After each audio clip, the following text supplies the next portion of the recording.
I don't care about Gridiron Glory.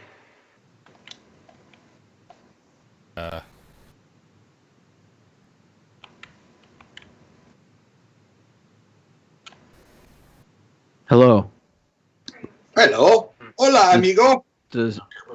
Oh, there we go. He doesn't care about Gridiron. All right, we could hear Yield. But yeah, because I don't have a camera.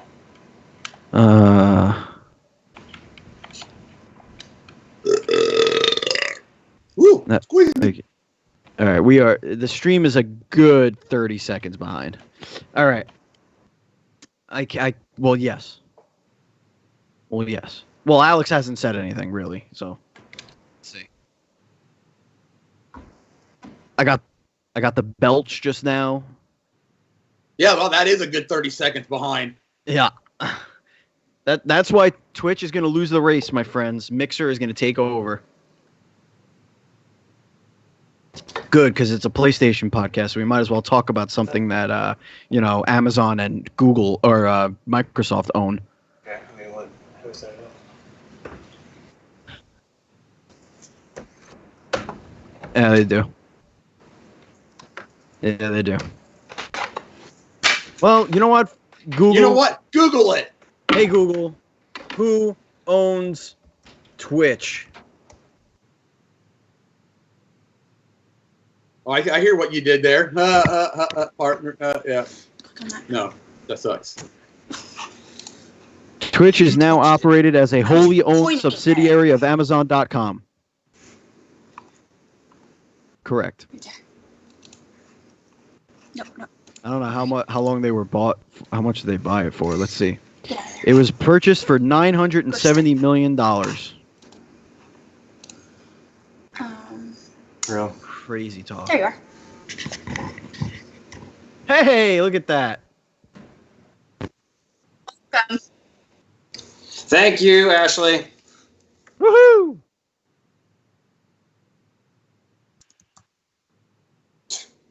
What, to anybody? Oh. Yeah, it'd be kind of weird.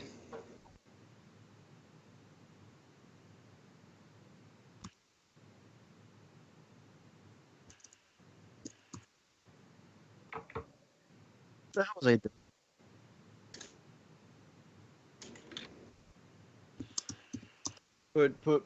Put.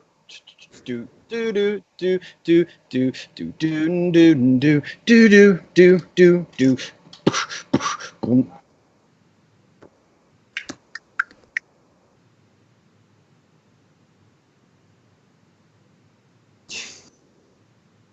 Okay.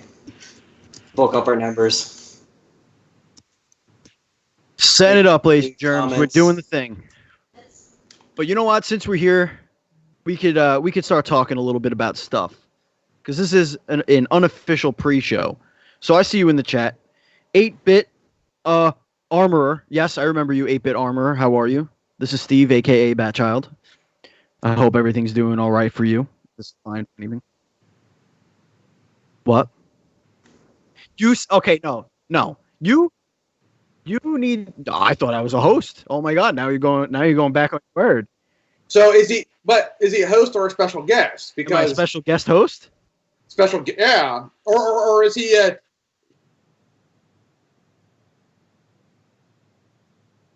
Because I can't let people be like, what do you mean you're a host? You haven't been on in 37 episodes. That's a problem. He's got a point. Can't argue with that. I'm doing well, 8-bit. I'm doing well.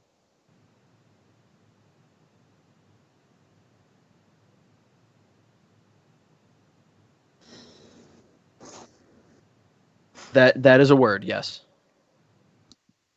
That is a word you can use. It is on your overlay that you're using, are those black areas transparent? Yeah. Yeah. Are they transparent? No, but I'm saying, is it transparent or is it black? You're not listening to me. No, Because I'm not right now, listening to either. because right now you're resizing the images to fit the black, but you don't have to do that if the black is transparent. You can put the whatever the source is for our videos. You could drag it in the grid to be below the overlay, and then it would just put us over it or behind it rather. Is what I'm trying to say.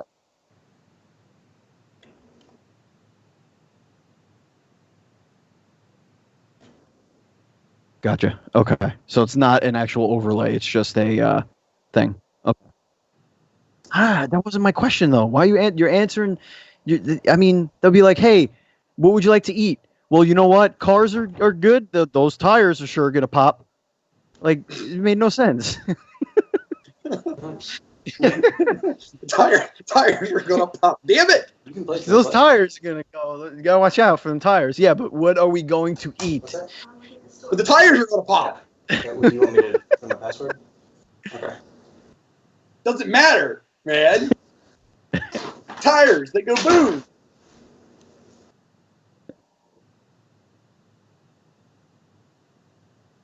There's Alex. I see him right there. He's there.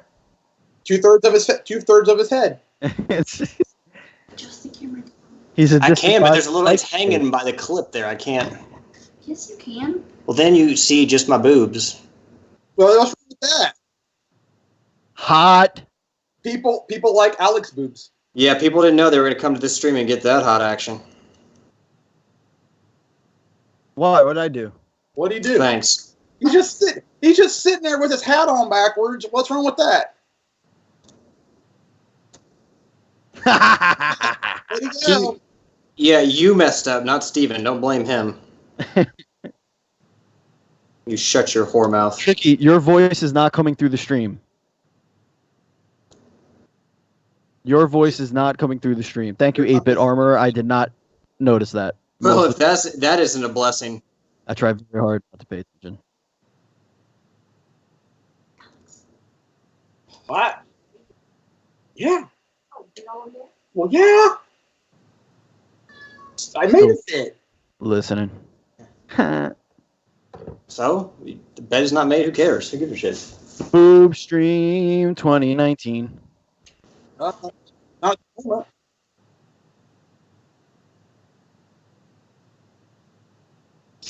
What's that? I don't own anything. Oh. I wore. I do. wore You're my right. I do. wore my Proven Gamer shirt for $300.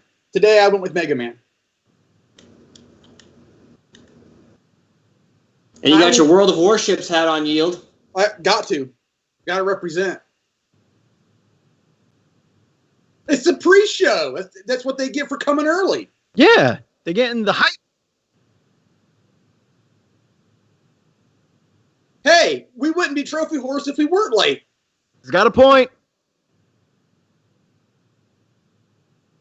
Oh boy. Oh, here we go. Them tires are popping. All right, I'm ready. I'm watching. Oh dear God Almighty. What the hell is that?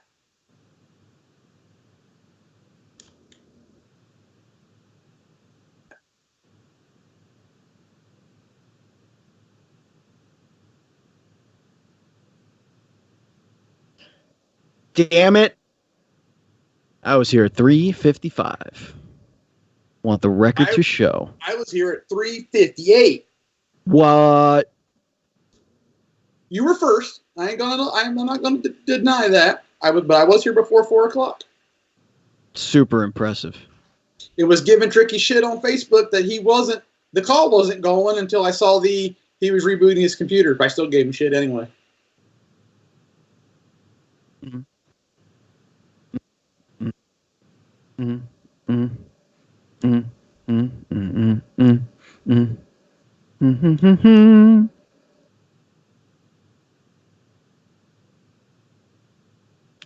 Food, glorious food, glorious food, glorious food.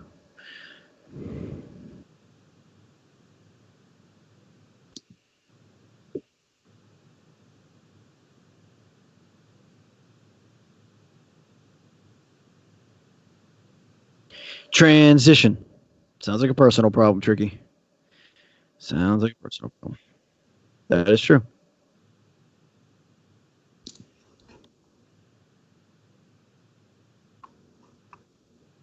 Or realize that there is no magic.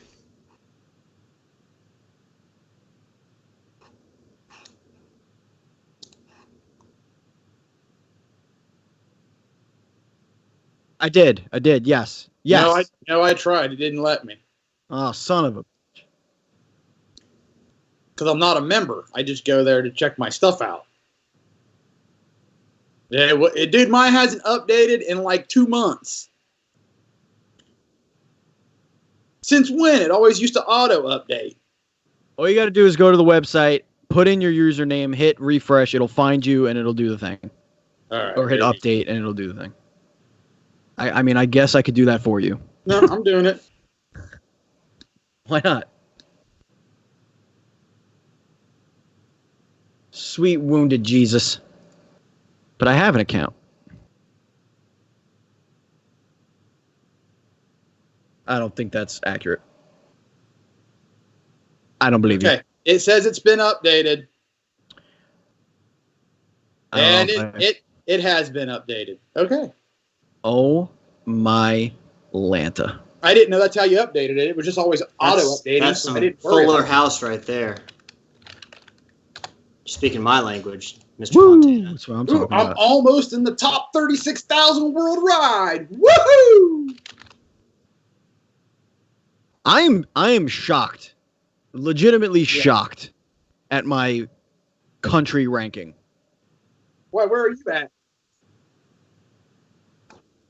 It is, considering, I mean, look at my worldwide rank and tell me that that's not impressive for somebody who A, doesn't try, B, doesn't care, and just based on how many accounts were made, like, that's pretty fucking good. See, what is it? Yours is what? Fat Child 27? Yeah.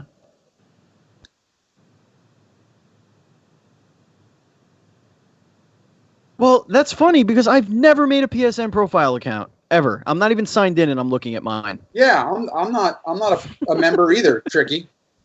It just pulls from the PSN. network. Yeah. Disregard. So yeah, I mean, I'm up 12,414 spots in the world since last week. Yeah. I gained. No, I think I earned more than that. I don't believe you. I want proof. I got, let's see. Yeah, but you probably didn't update it a lot. You skipped time. That's what it was.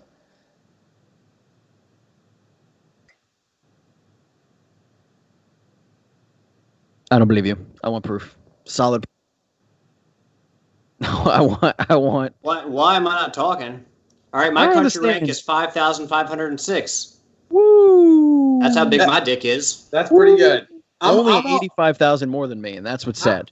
I'm at 9,183. Yeah, but here's the thing, Steven. I'm not trying anymore, so. Yeah, anymore, but you tried for about 7 straight years. Hey, I took breaks in between. And it was impressive. When you guys get on your rolls, it is impressive. I'm glad we're not doing this on the show proper, because a 3-hour show is not something I feel like doing today. No, I also want to comment that you're drinking the LaCroix Pamplemousse. Yes, this is the Pamplemousse. The most pompous of mousses. Watered down flavored sparkling drinks. Yes, it tastes like it's inferring that it has a flavor. It's inferring flavor. I like it. All right, leave me alone. The problem is that I used to buy those and I would drink like the entire like 12-pack in 2 days just because I always like to be drinking something. So like I'm not spending $5 a pop on those or $4 or whatever. It's too much money to be spending on drinks.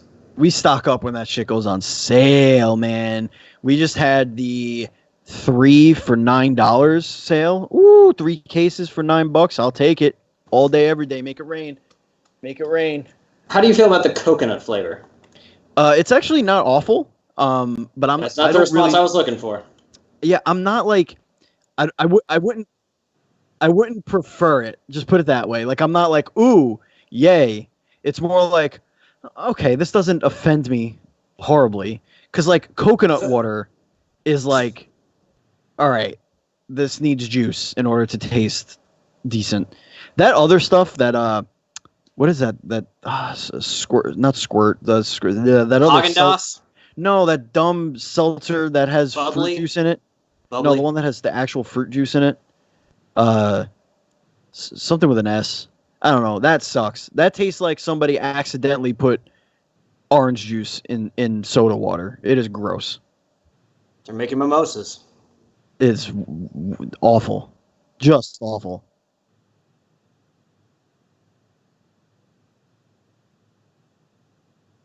Hey, I got 5,000 prove a perks perks.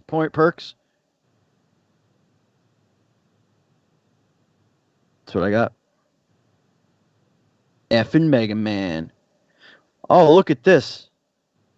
The majestical Ashley is here. That's probably Ashley. She said she was going to come get on the stream. Look at that. Inappropriate joke. There. Ooh! Never cross the streams. She's asking where the video is. That would be Tricky's department. It's He's not coming. here. It's coming. That's It's a transition. It's a transition that's going to be coming very soon. Oh my God. See, there it was. You missed it. There it is.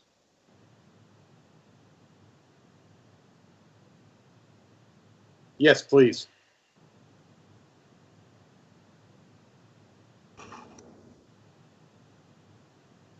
Oh, I guess I should do that. Audacity. What the hell are we doing that for? You have the audacity to ask me that? Ugh. Yeah, fine. Yes, I have it back. I have it up. Well, the what? I'm sitting down. Ooh. Are you?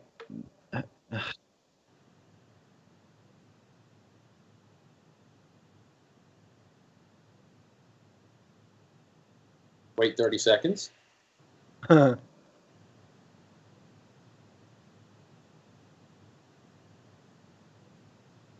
No, we don't hear you, Tricky. Tricky. No.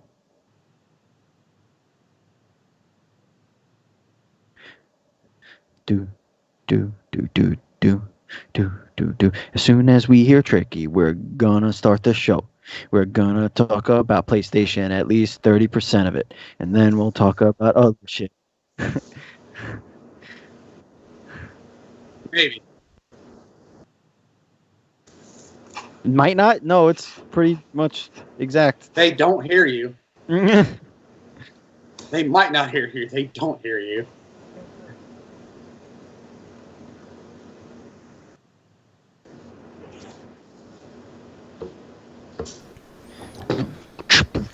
All right, Steven, do you hear me now? Hey, the Reds won today. Ain't that awesome? Yes, we need you, never Tricky. make Test, the bet. test, test. But nobody ever sees you. It doesn't matter. Okay. People aren't going to judge us because there's not like trash strewn about the floor. I didn't Look, JT says he does. Okay. Good.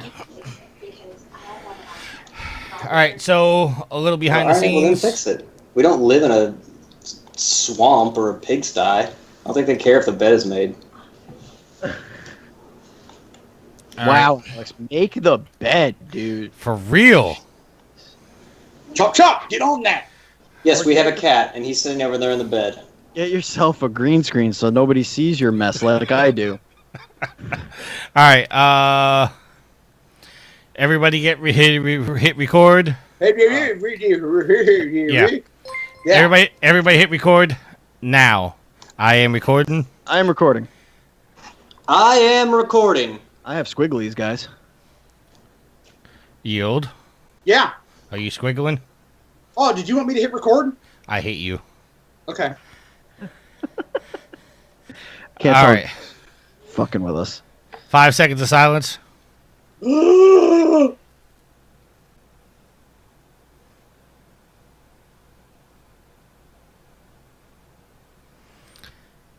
right. Did we forget how to count to 5? No, I'm trying to figure out how I'm gonna do this. All right, push live. All right, everybody should be able to see us now. I'm sorry. Oh, jeez, this is why I hate doing this stuff live. Well, Okay. I think Hold on. I think Twitch just crashed. Oh! Everybody see us now? Can you yay! see us? There we are. Alright, here we go.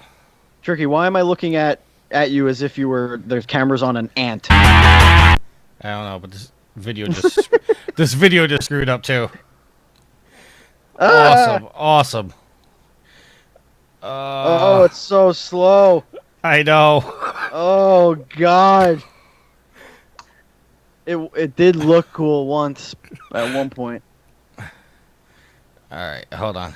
Oh Jeebus. Let's see if this works now. I'm loving this right now. Oh, this is horrible. Look like Oh. amateurs here. All this work I did on this video is not gonna work right. You are listening Wouldn't you like to know that one seagull? to Trophy Wouldn't you like to know why I'm here? Oh God, Tricky, it's so slow. It's horrible. What is happening? I don't know. Horse What is this, Papa Roach in the 90s? Alright, everybody's gonna have to go watch this. with your host, This is so bad. How's the sound on the stream, Steven? Tricky Oh my Nick. God, what was happening here? How much work did I put onto this video and now this is the thing that screws up? Well, I tell you what. Make a public link and let Lex? everybody watch it on their own damn time. Woo! I'm gonna put it, well, it's gonna be on the YouTube. I I'm gonna yield edit to no the one. video now. I was hoping not to have to do that. Alright. Can y'all see me? Why Yeah, Why did you use a picture of me from Steve. 2009? Because it was the only picture I could find of you. Are you drunk? I'm sick. My right. Facebook has 8,000 pictures of me. Yeah, but none that were good. Solo. Oh God, he's calling you out. Oh please. He's like, I have- Steven's I not have- photogenic. Headshots on there. This Oh video, my Lanta. This video is it's a 50-second video. We're doing it for 2 minutes now. Well, At half speed though.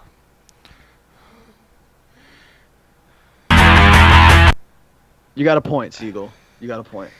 I can't even see his. He said I'm dead. I shouldn't be here, or she. Yeah. All right. You know who that No. is? That's JT. That's GT. Oh, what's up, JT? Doesn't he change his Twitch name every now and again because he keeps getting banned?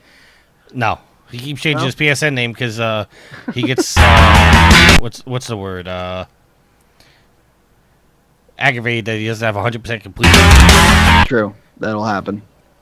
That is a bitch. Guys, I'm I- so close to level 16. It's I amazing. can't believe this video is screwed up like this. That's what you get for trying. Oh, crap. All right.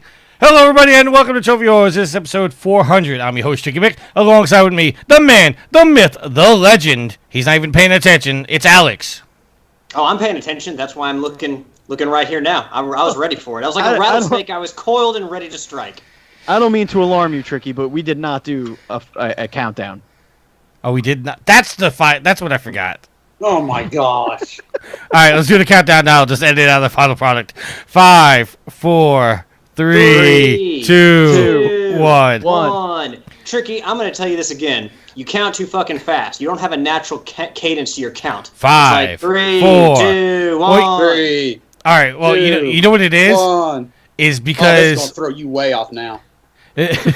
what it is that I try to respond with you guys because all your internets are off. It don't matter. He brings the awesome every week. I yield to no one.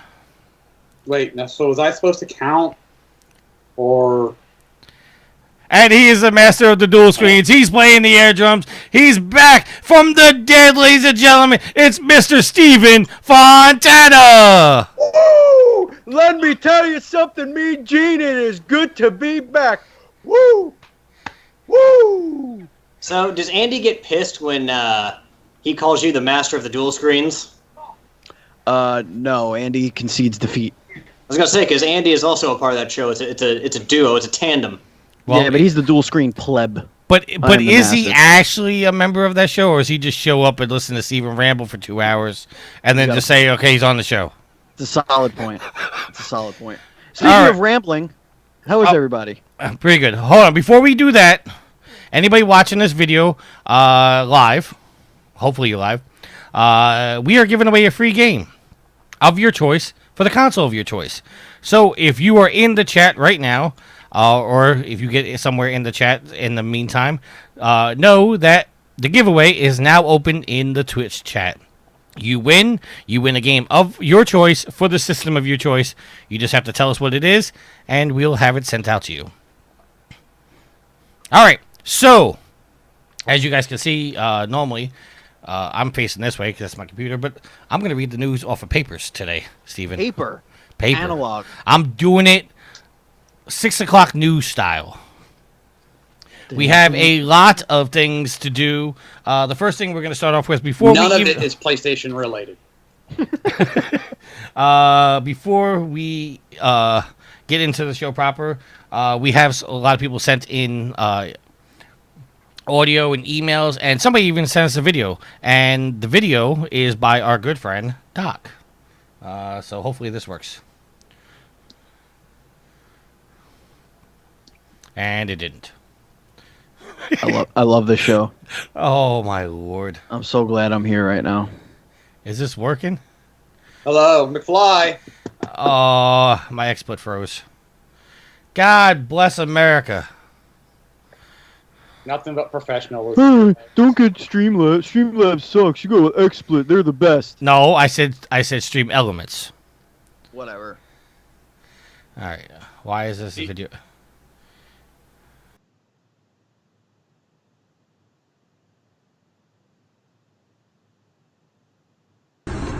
See, this is why we're. Hey guys, audio. congratulations on 400 episodes. That's ridiculous. That's awesome. This is Jeremy Adams. I'm out here in Tennessee, and just so excited for you guys. Congratulations on a huge milestone.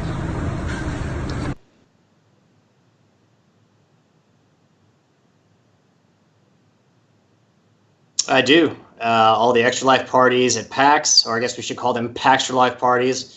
It's really, I didn't get to spend, I worked with Doc for quite a long time at Sarcastic Gamer. I didn't really get to see him all that often, but the Paxtra Life parties, and of course the work we did there with Extra Life and promoting Extra Life were always a ton of fun. Like some of my favorite memories of all time, not just working with games and working with games writing. So, and Doc was also, he also asked me if we got a trip. Someone got a trip to go to San Francisco to check out a iPhone shooter game called Eliminate, and he's like, "Hey, dude, you want to go out there and check it out?" So I'm always grateful for Doc for all the opportunities they gave me because I got to go out there and had everything paid for me. Got to go to a shooting range for the first time. Got to stay at the W Hotel, so it was pretty damn awesome. So yeah, I've got a lot of fun memories with Doc, but nothing will beat out the PAX Life parties in Seattle.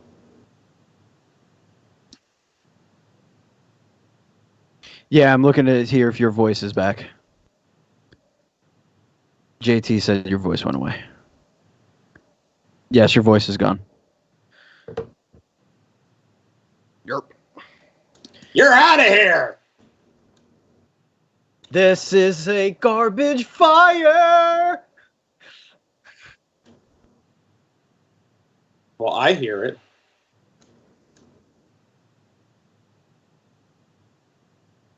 No, still don't have you on stream.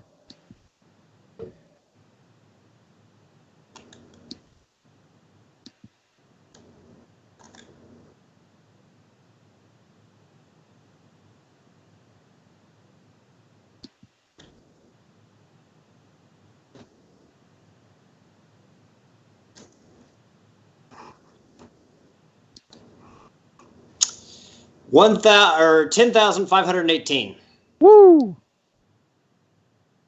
You're not going to read your platinums?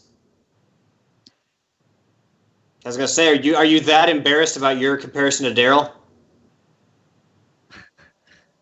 I am level 1 or level. Oh, numbers are funny. Level 31, total trophy count of 6,909, and a platinum count of 102 platinums in 101 games. That's me.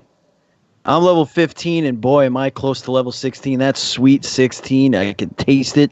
It is just a few hundred hours away, and I am so close. 3%.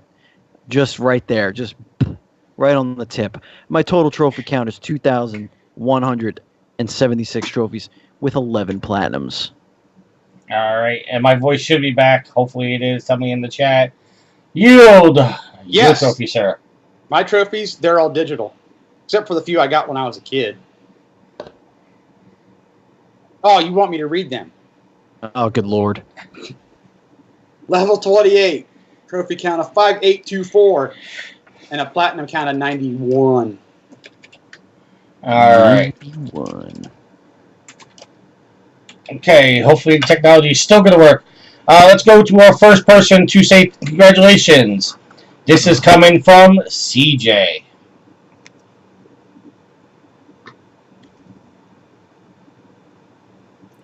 Hey guys, CJ here. Wanted to give you a massive congrats on reaching episode 400. What a milestone. It's not. Huge props to Alex, Oh, Yield, there it is. There it is. Steve, Troy, Sid, and Mr. Trophy Hawk himself, Tricky Mick. I started listening at episode 352 in July 2018 and was a quick convert to the Whoredom. A year on and I still look forward to your episode dropping each week. It is like being invited into a private conversation for those in the know. It was a huge highlight to shoot the spam with you on the show and slowly crop your audience to the joys of the Lunchbox Plat, laugh at Tricky's Vita hack, indulge in Sydney's trophy chat, smile at Alex's switch to switch, and Yield's timely platinum shouts. Whether it be Horizon Zero Dawn Delusions, Rock Band 4 Ego Inflations, or Tales of the Elusive Ratchet and Clank Plat, it has been a blast. Keep up the great work. Here's to 400 more.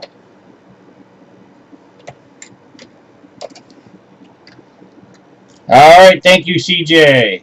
All right, gentlemen, let's get into what we're playing. Alex, let's go with you because you're currently playing something because you're not paying attention to the show. We'll get to see the right side of your face. You're not looking straight at the camera like I am. Well, actually, I'm not because I'm looking that way. Well, Dead. I'm gonna say Yield looks real fucking serious right now. Like, he is super into this. Like he's ready to take down a warship. He looks. That's what I was doing until I had to come up here. He kind of looks like Aleister Black in those promos that he's doing when he's sitting in a dark room asking for an opponent to come through the door. So Yield's fucking ready. Knock on my door. I've been playing Crash Team Racing because they just started the second Grand Prix, the Back in Time Grand Prix, and I got to get that Nitro to get all the rewards. So I've been playing a ton of that. Oh, what the hell? What the hell? I didn't know you hated Crash Team Racing so much. No, not you. Did I not have mentioned it? Not you. I'm sorry. There you go. All right. My technology's screwing up. Yeah. I will say that... And listen here, you are the most technically savvy person of the group. You've got like all the latest gadgets and gadgets, and ain't a single one working. No, they're working. It's just... Okay, I have a Stream Deck that I programmed for all the audio. For some reason, the wires got crossed, and when I hit a button, it turned this off and not doing what it's supposed to be doing. Yield, I hate it when the streams get crossed. Yield, what are you playing, sir? So, I've been playing some Rocket League. Alex and I have been playing some Rocket League. Because Tricky's too good for Rocket League. Been playing some Rock Band 4. Tricky made it sound like we were going to make it last week, and there was no chance. No, we had no chance of making it last week. No chance of making it. We got a chance of making it this week because only Falcons played, and we're already at 40%. Played some Red Dead Redemption 2 and some World of Warships Legends. Yield, I need to know, how are you doing with your cassette collection in Rocket League for the Radical Summer? You 614. Nice. I'm up to 669, I think. So I think I need 21 more. 69. Yeah, I knew somebody was going to do that. We can't outgrow that, can we? No. We're a show with the word whores in our name. You think we're gonna let that 69 joke go by? I mean, I would hope so, but I'm perpetually disappointed. But Yield, I need to play maybe 2 more games to get all the rewards that I want, because if you've been playing the Radical Summer, you could just caught on late like Yield and I did. If you are looking to get some of the rewards, some of the items that were earlier in the summer, because they had three-week cycles, they're going to release those again, and you can use cassettes you haven't spent to buy all those on the 12th, I believe. And it'll run to the 19th, so it'll run a week. So use all your unused cassettes for that final week where they unleash everything on you. So that's why Yield and I are stacking up on the rewards, or on the cassettes. Yep, I already got all my Voltron stuff, so. That was badass. The first thing I bought was the Voltron topper. I need that red. Yeah, I like the rocket trail. Nice. I wish you could use the decal on more than just one car, though. All right, Steven, what have you been playing, sir? What's up, everybody? It's your boy, Steve. I am the Bat Child, as you've seen on the internets, and I have been playing some video games on my PlayStation 4 entertainment system, and we're going to start it off with one that I just jumped back into because I was feeling the itch. I was having the itchy trigger finger, and that is Days Gone, but for the PlayStation 4 entertainment system. That is this game, let me tell you, this is by Ben Studio, and boy did it come out with a whimper. But I am telling you right now, that game is scratching that itch, that exploration itch. If there are zombies coming after you and you need some basic training on how to take out hordes, Days Gone is the simulator for you. Days Gone, Apocalypse Simulator. The other video game that I'm playing is Bloodstained Ritual of the Night. Now this Igavania game is magnifique.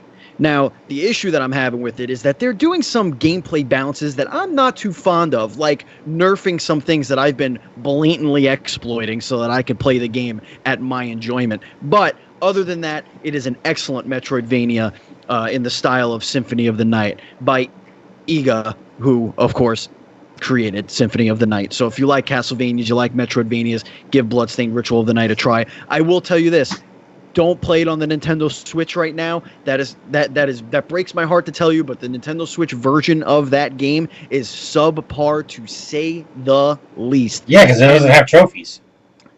False.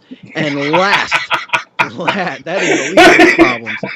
Last but not least is the game that has won my heart in 2019. It is my current frontrunner for Game of the Year. I don't care what else comes out this year. I don't think anything is going to get its hooks in me like this video game. And excuse you, Luigi's Mansion 3. And that is Apex Legends. Boy, ladies and gentlemen, I'm sorry. I am on board. I become legend nearly every single night, chasing those dubs, getting that battle pass action, squadding up with my boy Mikey Kirsch. What's up, Mike? I hope you're listening. Squadding up with Alex Van Aken of OK Beast, Blessings Jr. of OK Beast, just getting in there, shooting dudes, just teabagging people all left and right, because Apex Legends, let me tell you, Apex Legends has got its hooks in me, and Season 2 has been a blast. Back to you, Tricky. All right, for anybody, because I actually got a message on my Facebook Messenger. I don't know why you just typed this in the chat. If you want to enter the contest, you have to hit in, I always mess up this word, exclamation mark, T-dub, exclamation TW, mark. Yeah. Exclamation mark. I can't say that word. That thing, TW400, and then space, and then the number of how many tickets you want, and you can enter the contest. 8-Bit Armor says, a true story on the trophy front. So, you're wrong about the trophies. Not the Switch version not being bad because it doesn't have trophies. And CJ says, Egovania LOL. All right. Igavania. Yeah, Igarashi. He's the one behind Castlevania. Yes, Koji Proper respect. Also, Steven, I don't think you've been on an episode since Yield tried Apex Legends. Because, Yield, you played some Apex Legends, didn't you? Hated it. How do you feel about that? This is the game you're sitting here promoting. You might as well work for the team now. How do I feel about somebody who clearly doesn't like multiplayer games that is multiplayer focused with teamwork and Teamwork. coordination? Hide in the corner and wait for everybody to die, and then you go kill the last guy. Okay, it's a Yeah, Fortnite no. clone, but different. It's Ooh, all about shots coordination. fired. It's all about working with your squad, getting in a rotation around the map, hitting up spots, pinging everything so that people that aren't on headset know what's going on, tagging enemies, knowing when to engage, when not to engage. Yield, I challenge you, if you play one match with me and Alex Van Aken, you will realize that teamwork makes the dream work. Teamwork is what makes you become legend. But you know what? I don't expect a fake gamer like you to really get into Apex Legends and really know what Go back. competition is all about. Yo, he's busting a wrestling promo on you right now. That's fine. He can just go back to the Switch, part-time PlayStation player. He's got to play his single-player games in his closet with his pacifier because God forbid that the game is hard and people know how to kill him. Yeah, no but way, no thank you. Yeah, but you know what? Yield has something that you'll never have. The Days Gone Platinum. No, there's no way. I'm playing that shit on easy. There's no skill trophies. It doesn't matter. Even if it doesn't require skill, I'm not skilled enough. I know that. I know that. All right, let's go. Rocket League is the hardest game I have ever played. So there you go. So All right. you're good at Rocket. All right, hold that You thought. can use physics to Hold- bounce the ball. Hold the thought. Hold that goal. thought. Hold that thought. And hence he has trouble scoring goals. We have another thank you audio. This time coming from Daryl, host of PG Spoilers. What's up, Joe? How are you? What's up, Trophy Whores? This is Resident Daryl, the host of PG Spoilers, Proven Gamers flagship podcast, and the former host of the Loot Bros podcast. Just want to give you guys a shout out for making it to 400 episodes. I gotta say, guys, that's fantastic. Nothing to shake a stick at. I mean, you couldn't have done it without me. But I just want to give you guys a little shout out and a little toast They can still hear for us, you by the way. for all 400 episodes that you've done and the hopefully 400 more that you have coming up. So this one goes out to you guys, Tricky Mick, Alex, Yield. Shout out to all the guys who used to be on the show who have come in. Steve, Donnie, The Business, Troy, all the horrors past, all the horrors present, and all the horrors future. Shout out to all you guys for all you've done. I've been a listener of the show for several years now, and I gotta say, week in and week out, I look forward to the show. I look forward to you guys. I'm thankful for the friendships that I've made with you guys since coming in contact with Proven Gamer and the Trophy Horse. So like I said before, this toast goes out to you guys. Listeners don't know Steven is dancing to Daryl's music. Good interpretive dance. Daryl, shout out. And a special slurp you to my man Tricky Mick.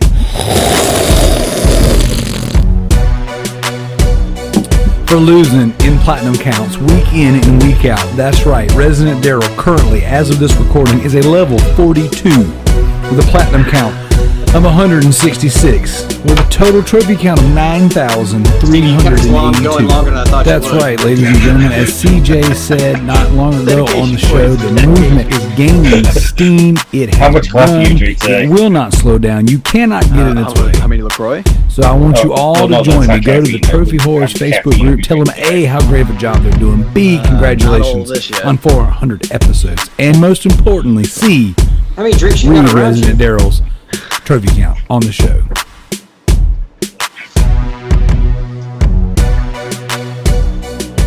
That's a perfect image to blend into the Extra Life logo.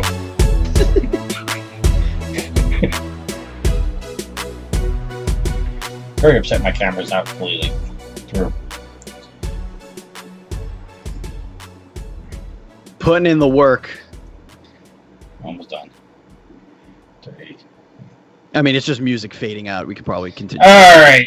Let's get into our actual topics of the show. We have quite a bit of topics to talk about, gentlemen. Let's get this going. First topic on hand: PlayStation Plus games are announced for August 2019. This is coming by way of IGN. Sony's free games for PlayStation Plus in August have been revealed, and if you like sci-fi racing games and snipers, you're in luck. Wipeout Omega Collection and Sniper Elite 4 are both coming to PlayStation Plus next month. I know Yield is happy about one of those. Wipeout Omega Collection includes Wipeout 2048, Wipeout HD, and Wipeout HD Fury, and rolls them into a single package. Wipeout is an anti-gravity racing game developed by Sony Liverpool. Players race around high-speed tracks and levitating pods that can customize. The Omega Collection was originally released in 2017 and has VR support. The second game in August's PlayStation Plus lineup is Sniper Elite 4, the most recent game in Rebellion Development's Sniper Elite series. Sniper Elite 4 is a tactical shooter where players scout vast environments in third-person perspective before taking out targets in a single shot. Sniper Elite 4 also includes online co-op so players can team up with friends or compete in 12-player multiplayer modes.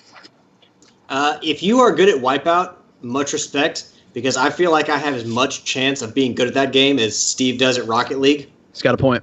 Because those games are super fucking He's got a hard, point. super fast. I was watching a video of the VR, I guess, version of that, and at a time where the ship like flips upside down, like they essentially just spin the world and keep you like level, I guess, and so that you're not thinking, your brain doesn't think you're going upside down. But I cannot imagine that game in VR. I would be hurling immediately. I don't know. That's messed up. Tricky's got VR. We're gonna have to get him to test that out. Yeah. Tricky, are you willing to do that, Tricky? I'm willing to give that a shot. Yield! Sniper Elite 4 coming to you. What do you think? That's awesome. I still got to play 3 first, but that's absolutely awesome. Now I don't have to go buy it. Wait, why do you have to play 3 first? Are there's like an interconnected story? Not necessarily, but that's just how I play my games. It's the deep lore of the Wipeout series. Is it water? Is it space? No, he's talking about Sniper Elite. We're talking. Oh, I'm sorry. I thought you were talking about. I was like, wait a minute, what? I was also reading the chat, so I apologize. Yeah, 8-Bit in the chat says the Wipeout games are fun once you get into the rhythm. I used to like the. Do you remember those games, Silent Scope? Yes, I remember Silent Service. Well, what you do on the weekends? All right. All right. What do we got? What's next on the? Next story. PlayStation 4 has sold over 100 million units worldwide. You didn't say that right. PlayStation 4 has sold 100 million units worldwide. Still missing it. Still missing it. Still screwing it up. You want 100 million units. You guys are dicks. You have a prime opportunity to do something, and every time you. Do you know how stress is going through my body right now?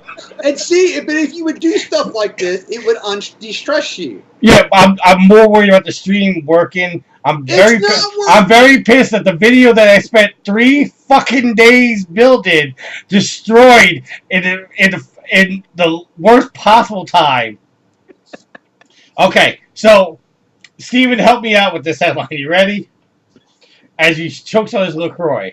You should do it. That's called aspiration. That one's for you. All right, here we go. You ready? You ready, Steven? You ready, Steven?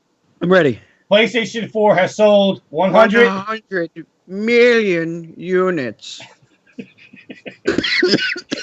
Some freaking sharks with some freaking laser beams on their heads. That's all I asked for.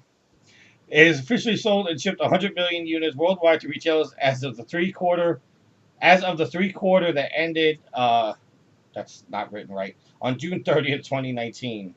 In Sony's Q1 financial year 2019 consolidated financial results, it announced that 3.2 million PlayStation units have been sold, which would bring the grand total to 96.8 units back in April to 100 million as of the end of this month. So there you go. Now you know what the real news here is. What's the real news? The next paragraph, where it says, according to Daniel Ahmad, senior analyst at Nico Partners, PlayStation 4 is now the fastest home console to reach 100 million units sell-in at 5 years and 7 months since its launch on November 15th, 2013. This beats out the PlayStation 2's 5 years and 9 months that it took to achieve the same goal. So we are on pace to be the absolute highest selling console of all time, with being the fastest to 100 million units sold. Now, will the PlayStation 5's imminent announcement be and possible release in 2020 be a deterrent to the sales of the PlayStation 4? Well, it did. Sony did say that this. As for the future, Sony's predicting it will sell 15 million PlayStation 4 units throughout the fiscal year 2019, ending on March 30th, 2020, which is down from its previous estimate of 16 million. Sony said this is due to, quote, lower than expected non-first-party software sales, end quote, and, quote, lower than expected PlayStation 4 hardware sales, end quote. Another factor in this decline, as Steven just pointed out, may also be the inching closer of the upcoming release of yet-to-be-named PlayStation 5, which may or may not be causing some to wait to see what Sony has planned for the next generation. They also could have said, they kind of said it, but there's not as many people to buy PlayStation 4s anymore. Like, as the years go on, there are a smaller and smaller pool of people to actually buy the PlayStation 4. That's what we thought about the Wii, and that thing kept growing like a cancer. All right, next bit of news. Any Mortal Kombat 11 fans out there? NetherRealm has revealed the first gameplay footage of Nightwolf in Mortal Kombat 11. The Native American warrior was originally announced as an upcoming fighter when they revealed the initial gameplay of Shang Tsung back in June. The combat pack, which contained Sindel... Oh, out of the corner of my eye, I just looked... Your camera just zoomed in. I didn't know what the hell you were doing. The combat pack will contain Sindel and Todd McFarlane's Spawn, in addition to Shang Tsung and Nightwolf, plus 2 as of yet announced on the characters, and retails for $40 US. Nightwolf will be available as of Tuesday, August 13th, 2019. Wait, hold on. For 4 characters, it's $40? 6 characters. Oh, I was gonna say that's still pretty expensive. No, it's definitely. Because even Smash Brothers, it's $5 a character. Well, I guess is it $5.99? So I guess that'd be kind of close to that. It'd be $36 if there were 6 characters available. But yeah, like that's $40 for 6 characters. Come on now. Well, that's also including stages and costumes. It's not just the characters. The only thing real people care about is the characters, but it does include other stuff. Shit, just give me Nightwolf and leave everybody else in the dust. I tell you That's what I'm saying. Here's the thing. I got Mortal Kombat 11. I love it. But in reality, I really don't even need to buy the game anymore to see the fatalities. Because every time they reveal a character, they show us both what their fatalities are. You could just you don't even need to buy the game. Just go on YouTube and search all fatalities from Mortal Kombat 11. And there was probably someone who's cut together all the fatalities in a nice little short video. My point is that when they revealed they did the character reveal for Nightwolf to show his gameplay, the end of the video, as of any character reveal, was both of their fatalities. Awesome. So, what's the point of playing it anymore? There's not. Because you enjoy playing the game. You just said, I love the game. The point of playing the game is it's not like you buy the characters, play them once, see their fatality, and then all right, well, you can fuck off now. Well, if it's in the game, it's in the game. It's in the game. Wow, that's bad. What also bad? better than you not missing on your prime opportunity for 100 million. Ghostbusters, the video game remastered, has a release date. Awesome. I really enjoyed this game when it came out. I'm a big Ghostbusters fan. This probably goes on that list of games that doesn't need to be remastered. Ghostbusters, the video game remastered, the resurrection of the well-received big-budget Ghostbusters action adventure from 2009, will release on October 4th for the Switch, PC, PlayStation 4, and Xbox One. Now, ladies and gentlemen, this is the game that broke me. This is the game that made me decide never to hunt a platinum. The online trophies in this game were pretty wretched. There were a lot of them. Worst trophy, if I remember correctly, was you had to beat the entire game doing less than $10,000 worth of property damage. I got that, but it was shit, not a fun one to play through. Good Christ Almighty, did that suck! The other one, doing like $1 million in damage, so easy. It was like, oh look, books, oh look, cars. Trying to catch a ghost and not break something like a table worth $300. Fuck out of here, a table $300. I love the fact that table. when you were talking about causing a lot of damage, books were the first thing that you thought of. I remember the library. I mean, there are some expensive ass books out there. I'll give you that. But the fact that cars were mentioned second, and buildings even. Stephen Fontana appreciates reading. There you go. I do. Some first edition prints. Ooh. But I mean, is this? I don't know. Are they I'm assuming they're having the multiplayer open again, right? They're creating servers to have multiplayer games again, right? God, I hope. Or is it just like the single player they're doing? Going back to the article, it does not say. This is because they're making a sequel to Ghostbusters. The video game, the mobile game is out and not doing well after its launch.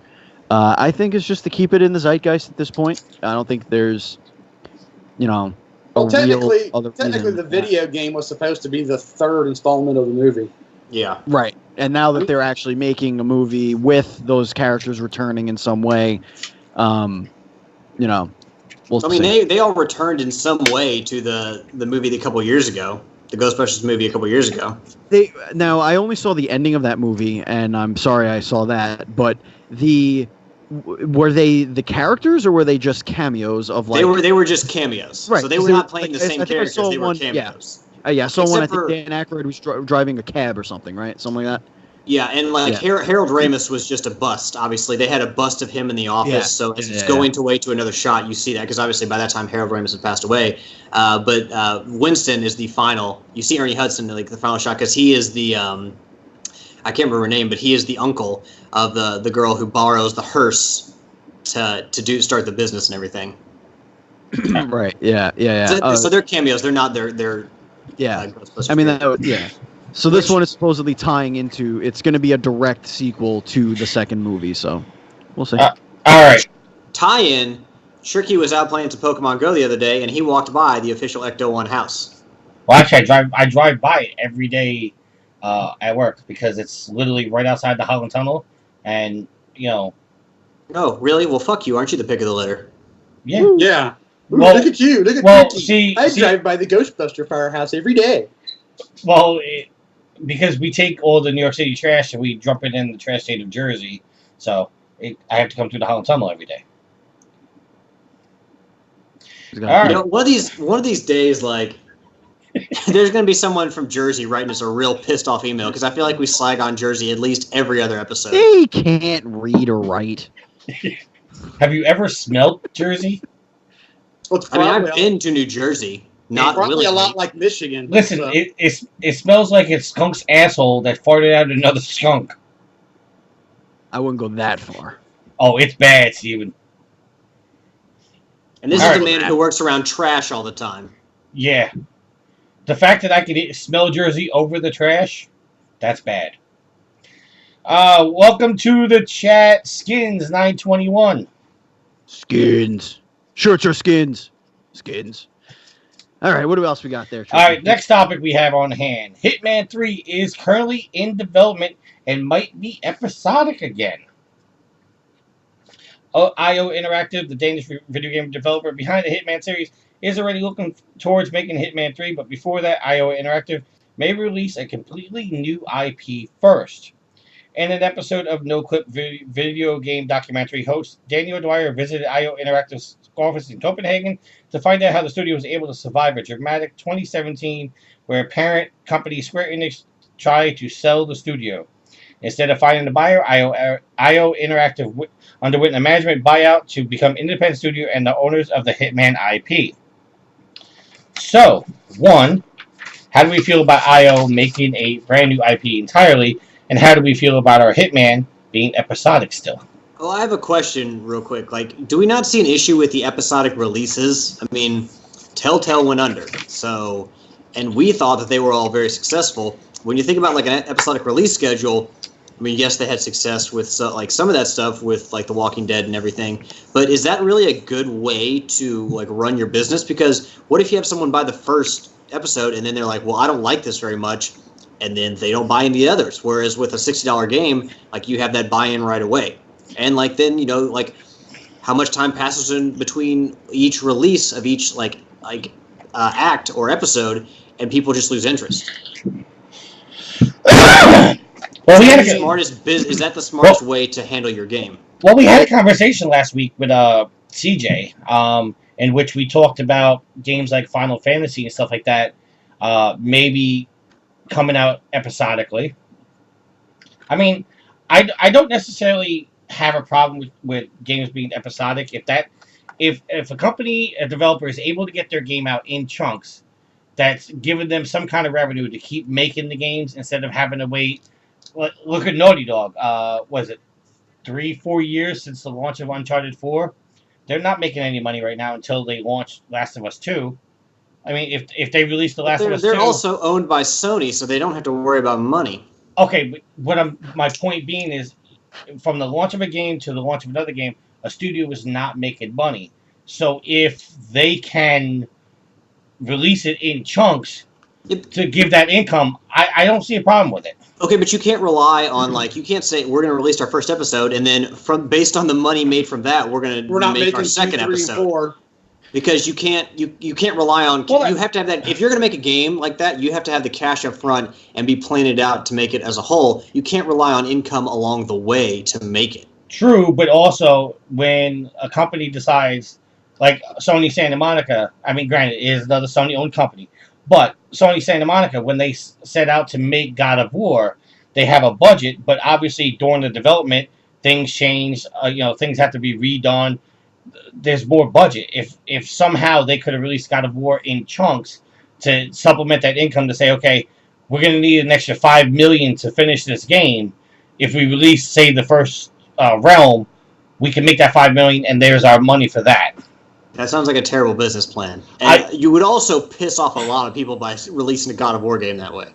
Okay, but but what I'm saying is, if IO needs to release Hitman in chunks, I don't see a problem with it. As long as they put a fucking platinum on their games, that's all I care. Yeah, but isn't IO's owned by Square Enix, correct? No, they're independent now. Oh, that's right. Steven, you said you look like you wanted to say something before. Yeah, it's a little bit different for Telltale because they operate on licensed properties. Their mismanagement was due to the gross overexpenditure or overspending, I guess, of money to acquire the licenses, and then the reason why they went out with episodic content was because if they have a 3-year dev cycle on 7 licenses, and they started relatively at the same time, you're going to have a very, very long time between making cash. So I think it has something, their mismanagement was the fact that they took on so many projects at once and then had to expand so quickly to make those projects. And the episodic thing really wasn't an issue until Walking Dead, the final season, where they just couldn't get it out fast enough, and then they wound up closing before it came out. But most of those games are typically out within, I guess, 4 or 5 months. I think is the whole thing where the whole game comes out. So I mean, and also the game's narratives, you used to they would write changes would happen based on feedback and stuff like that. So it was a cool development model, but it was the fact that they had overspent and overstretched that studio. They couldn't manage it anymore. But Final Fantasy is different because what they're releasing, yes, it's episodic content for Final Fantasy VII, but they're full-fledged 60+ hour JRPGs that are just, they're sequential in their storytelling. So it's a little bit different. It's a little bit apples to oranges. I wonder who on the show said they took on too much at one time. All right. Speaking of taking on... Hold on, real quick. Yield put in the chat, and I want to mention this, that the multiplayer for the Ghostbusters game, the remake, or the remaster, will not ship with the game, but it'll be added as a free update later. All right, there you go. If the game sells well enough and they make enough money off it to actually... Hey, I'm considering picking it up because I missed it the first time around. So if it's now a possibility to get the platinum even more without having to grind through the multiplayer, that's even better. That's your problem. I assume they would have multiplayer trophies still, or maybe not. But yeah, I mean, that was the one thing that held me back from the platinum was the multiplayer trophies. All right. Before we go on to our next story, let's hear another audio sent in, this time by Rochelle from the Electric Sister. I forgot the last part of the name. She's going to kill me. Easy for you to say. She'll say it. Here you go. Here's Rochelle. Here's this person who's congratulating us, and we can't Thank you. Name of their podcast. I forgot Hood. Electric Sister Hood. All right. Electric the Hood. All right, here's Rochelle. Congratulations, See, I came Trophy prepared. Whores, for making Sort it to of. 400 episodes.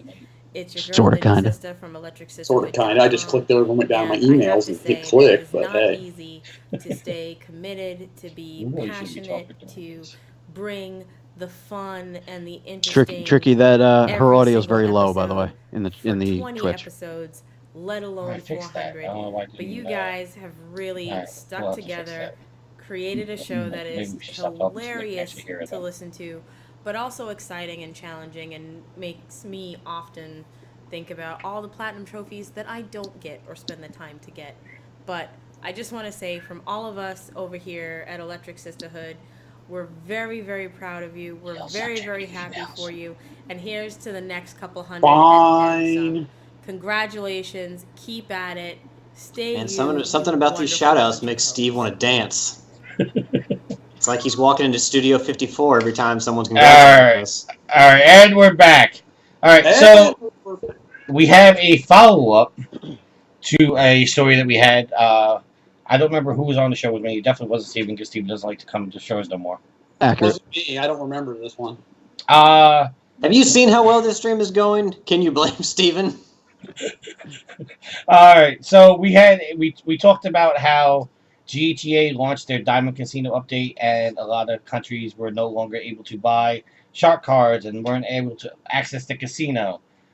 We have a follow-up to it. This article is again coming from IGN. Diamond Casino and Resort sees biggest player number since GTA Online's launch in 2013. Grand Theft Auto's online Diamond Casino Resort has been a huge success for Rockstar Games and has seen the biggest single day and week player numbers since its launch in 2013. As reported by THR, Rockstar did not share the actual numbers of players, but it is known that Grand Theft Auto 5 has sold over 110 million copies globally. That's better. It's almost You know what? No, acceptable. just don't even do it if you're going to do it that poorly. And that a quote in-game census from 2014 showed GTA Online boasted over 33 million active players. Better.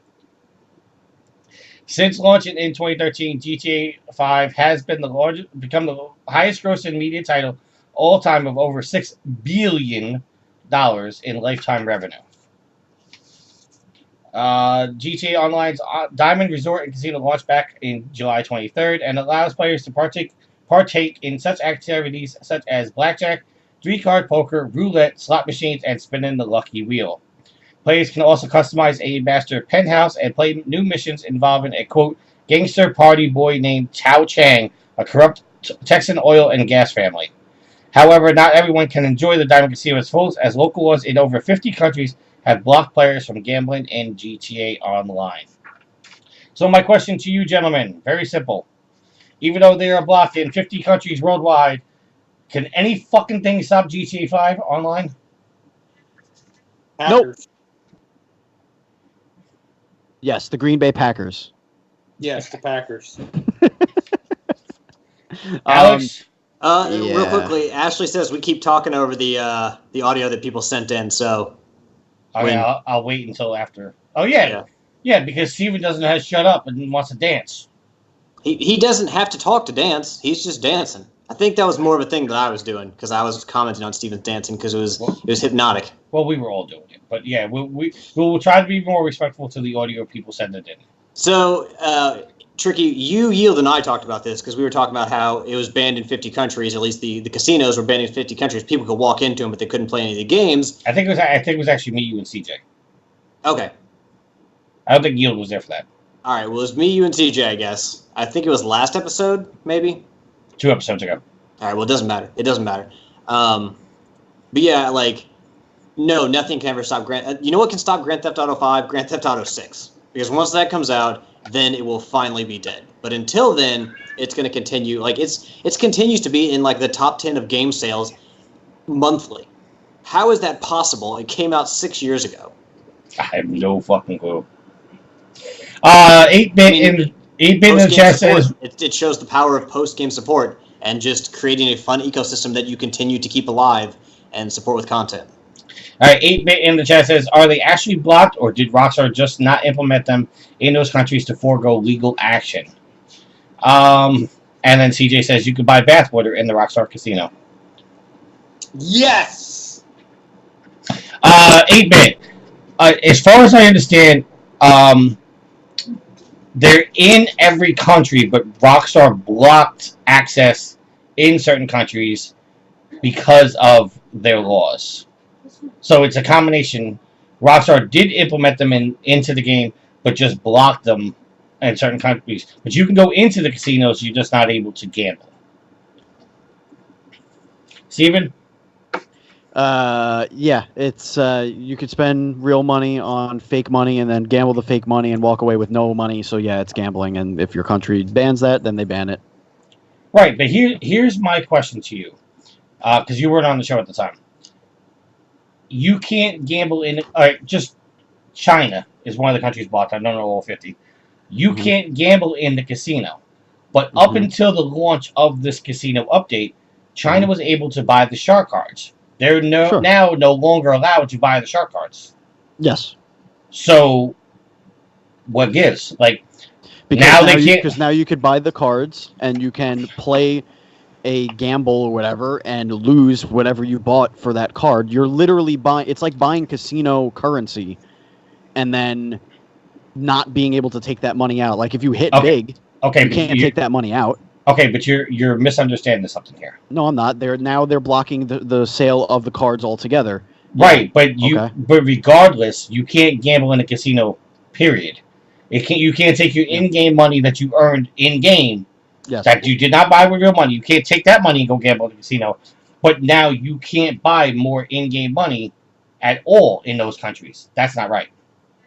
Why not? Because if you want in-game money for the rest of the game, not to if you're not gonna try to gamble with it. Man, we weren't even allowed to sell a PlayStation in China 5 years ago. Like, they make their own rules. They play by their own shit. Every country has their own values or whatever. Just it doesn't matter. They could have released the casino in Iowa and Iowa only, and it would have made $1 billion. It doesn't fucking matter. All right. We actually have really big breaking news happening. This is from 2 hours ago, and I would like to interject because this is kind of shitty. Is this real? Yes. Okay, I thought maybe you were joking for a second. No, this popped up on my timeline here, and I think this would make for good conversation. Maybe we could skip these lesser topics here, but as we know, in this country, we've had 2 mass shootings in 14 hours, and which is awful. But I don't want to get into that whole argument. But over 200 this year. Yeah. Republican politicians say video games are partly to blame for mass shootings. And this is coming from an interview that was posted, and it's this guy. Let me see his name. John Whitehouse. I don't know if that's who it is. Kevin McCarthy, I guess. The Republican Party House minority leader, whatever, says, quote, "How long are we going to let, for example, and ignore at the federal level particularly, where they can do something about the video game industry?" Patrick said before referencing an online manifesto uploaded minutes before the shooting. In this manifesto that we believe is from the shooter, he talks about living out his super soldier fantasy in Call of Duty, he said. He acknowledged that there have been studies that say video games impact people and studies that say it does not, but he added, quote, "I look at the common denominators as a 60-something-year-old father and grandfather myself. What's changed in this country? We've always had guns, we've always had evil, but what's changed is when we see this rash of shooting, and I see video game industry that teaches young people to kill. We have to take a long look at who we are as a nation, where we want to go, and what we're going to tolerate from social media and from video games." End quote. Okay. I love how he didn't mention that the tie between all of them is they're fucking white men. doing all this shit. Okay, all right. Let's not get into the weeds of that. I did see this article, Stephen, and I intentionally did not put it in the agenda because one, I thought we were gonna get it. It would cause a political discussion, and two, I really didn't want to give, what's the right word? Attention. Light.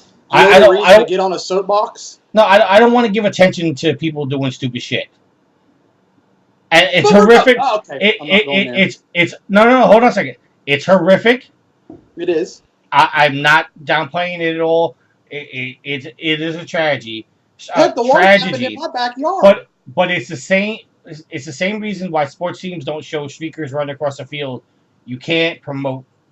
Okay, well, we're not talking about the shooter. We're not talking about that. We're talking about now that the federal government. Yeah, but we have this conversation several times over how many fucking years? Yes, but the problem is that yes, the problem here is that they've already tried to infiltrate with the loot boxes. They've already tried to infiltrate with kids having access to these loot boxes and all this other stuff. So now what you're seeing is evidence piling up that is going to, and mark my words, it is going to lead to the regulation of the video game industry by the federal government. You are going to see it. They tried to go after movies and failed. They tried to go after television and failed because both of those industries regulated themselves. They tried to go after music and failed because that industry regulated itself by putting the parental advisory thing on. Video games did the same thing.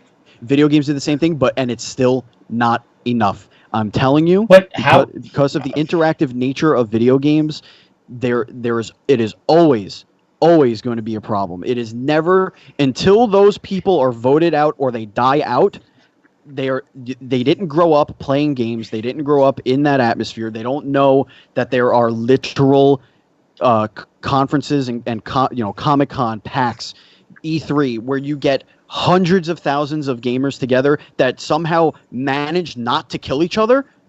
Go figure. Especially the amount of white, brown, yellow, black, all sorts of people. Steven, you were at this last year's PAX East. Yield, I almost called you by your real name. You were at PAX East a couple years ago. Alex, you've been to a couple PAX East. 2 PAXs and 1 E3. Okay, we've been to conferences. I've been to E3s. I've been to Comic-Cons. I've been to PAXs. The amount of people in those places, how hot it gets, how stuffy it gets, how crowded it gets. Steven's making a good point. Nobody winds up killing each other there. No, because it's an excuse and it's a scapegoat. And the reason why I wanted to bring it up, and I didn't know that you omitted that on purpose because it was only from 2 hours ago. So at least that article was, and that was all right.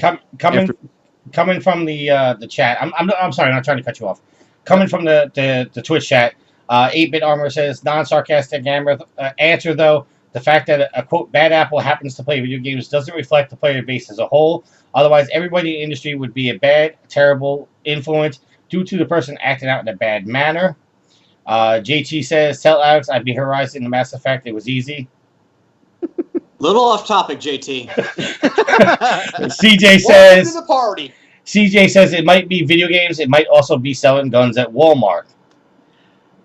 I'm not here for a Second Amendment debate. I'm here for if you want your video games to not, be touched, vote the right way, do what you got to do, and protect your own interests. That's where I will leave it at that. And I think this is Alex's Ashley. I'm not exactly sure. But somebody named Majestical Ashley in Twitch chat says, regulating video game industry is easier than addressing the actual issue. Correct. And I agree. Yep, correct. That's why they want to do it. Yeah. You know what this person also did? Those people who went out and shot people, they probably also ate food, and they also drove, and they watched TV, and they watched movies, so... 8-Bit Armor, we're going to leave this on this comment, because I think this is the perfect comment to end this on. 8-Bit Armor says, vote the right way, vote with your Johnson. I mean... for Johnson. All right, getting back onto the topics at hand. Quickly, this is also a recap on the topic we talked about before. Sony says it may have to raise PlayStation price if the U.S. increases tariffs on China. Speaking of shitty policies, Yeah, Sony, Microsoft, and Nintendo got together and sent a letter to President Trump. I can't believe I fucking called him that. Saying basically, please don't do this because this is going to cost more money to gamers. It's going to like hurt their business because like I think this would cause an increase of at least $100 per console if these tariffs go through. Well, that's what we talked about. It's a 25% tariff, so your $400 console now becomes $500, and your $500 console now becomes $600. the latest update on the tariffs was he lowered it to 10%. I heard effective September 1st. Well, what I heard was that they were actually put on hold entirely. Well, we'll see. Tariffs don't work. They make consumers pay more money. So, again, vote with your Johnson. We're at the point of the show where we are going to take a break because this week, much to our happiness and joy, Sid is back this week with a Sophie's Trophy. And boy, did he come back in style. He sent in a Sophie's Trophy. And Alex, how long do you think it is? You said it was 22 minutes in the chat. Oh, okay. You were supposed to play along with the game. I did play along with the game, but I got the right answer. I'm not going to sit here like a buffoon and say the wrong answer if I know the right answer. All right, so I'm going to go. See, I was never told to measure to compare measurements, so I'm not going to ask. All right, so I'm going to hit this button, and for the next 22 minutes, it's Sid. Hopefully it works. Is it working, Steven? Hey guys, how are we all doing? Sid here again with Sophie's Trophies. Back to do episode 400. Tricky asked me if I wanted to be on the show.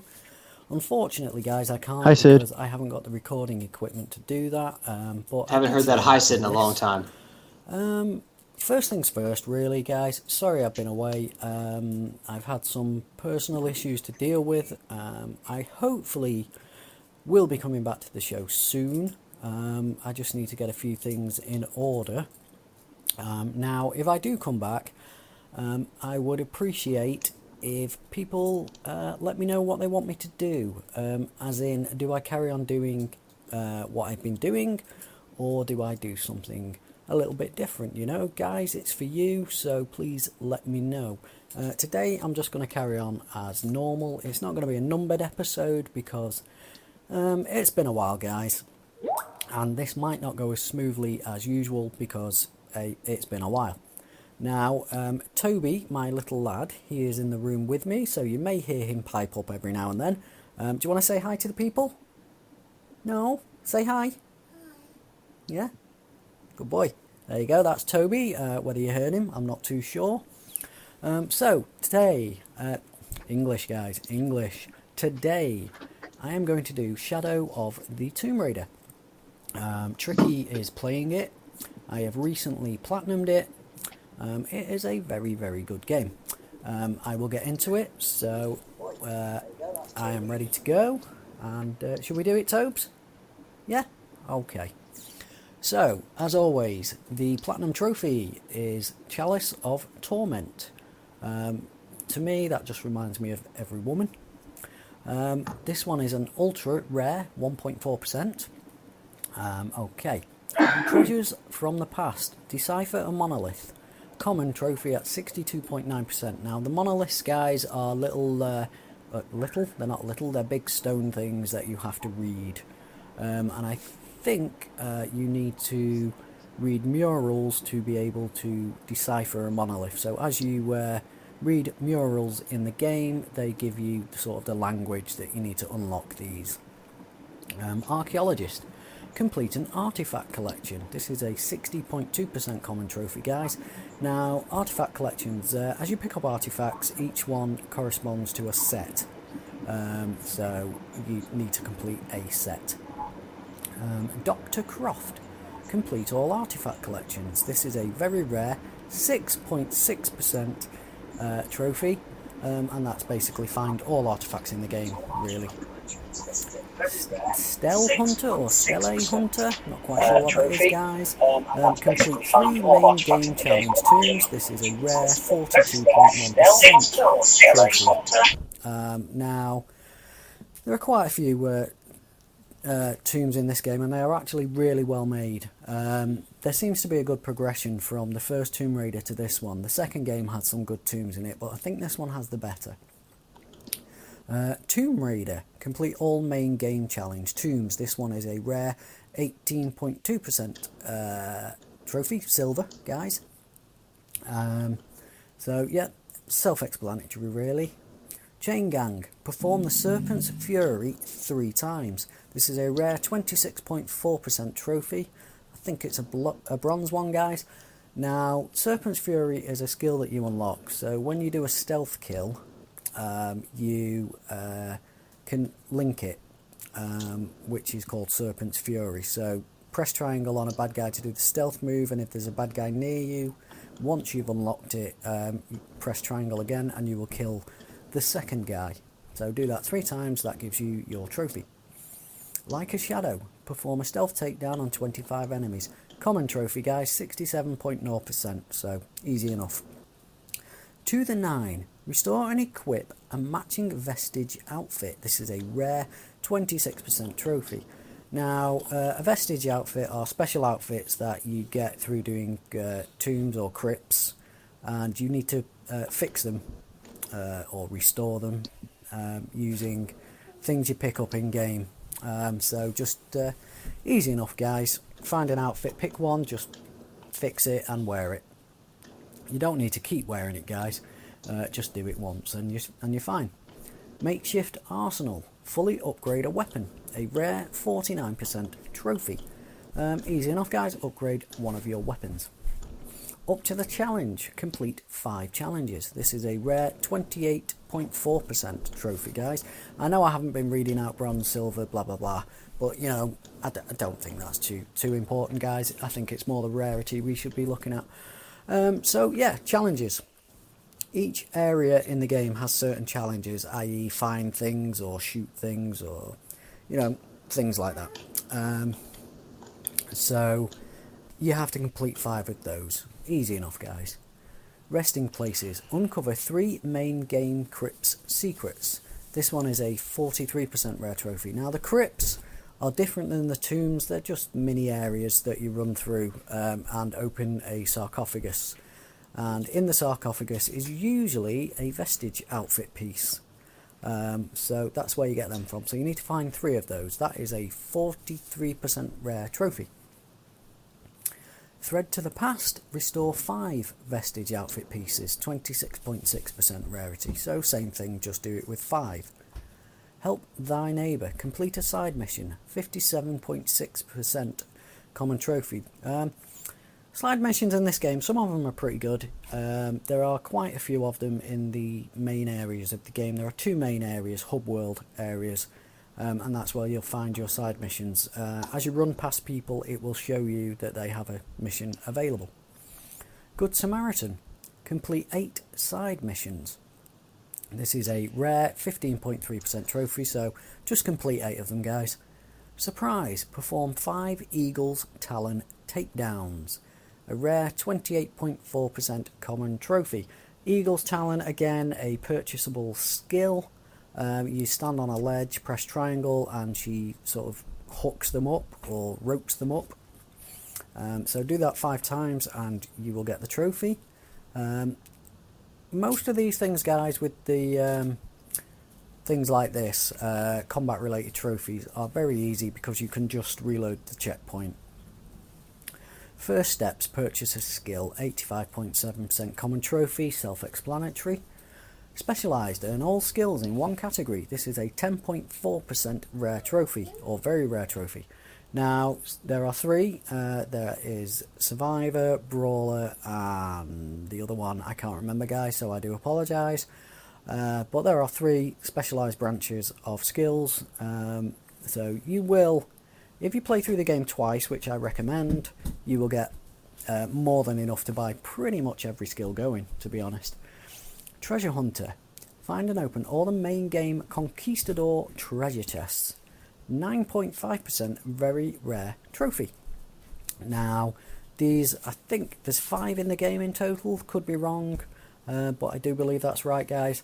And they are spread throughout the levels, so just find them and open them. You will need to buy the lockpick. Had to think about that, guys. You do need the lockpick for those. Asking price, buy an item from a merchant. So just go to the shop. That one is a 69.4% common trophy. God, there are a lot of trophies in this game, guys. Tables turned, kill 5 enemies while they are searching for Lara, 67.5% common trophy. So, easy enough one. Basically, let an enemy spot you, run away, hide, then once they go back into search mode, keep doing it. And you will get that trophy. Look over there. Kill 3 enemies while they are distracted. A 79.6% common trophy. Sorry guys, Toby's just walking around moving clothes all over the place for some reason. Are you okay, pal? Yeah?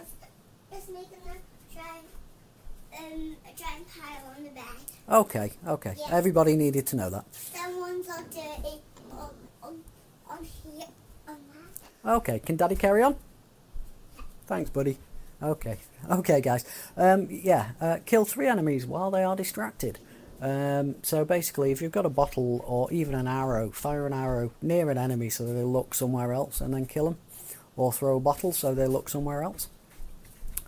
Total party kill. Kill 5 enemies with friendly fire. This one is a 38.1% rare trophy. Now, this one, guys, there is a skill you get, or an arrow type you get, I should say, where if you fire it into an enemy, they will go crazy and attack their teammates. So once you get that arrow, basically just fire it at an enemy, reload the checkpoint, and just do that pretty much as soon as you get it, and the trophy is yours. Playing with fire, burn 2 enemies simultaneously, 52.8% common trophy.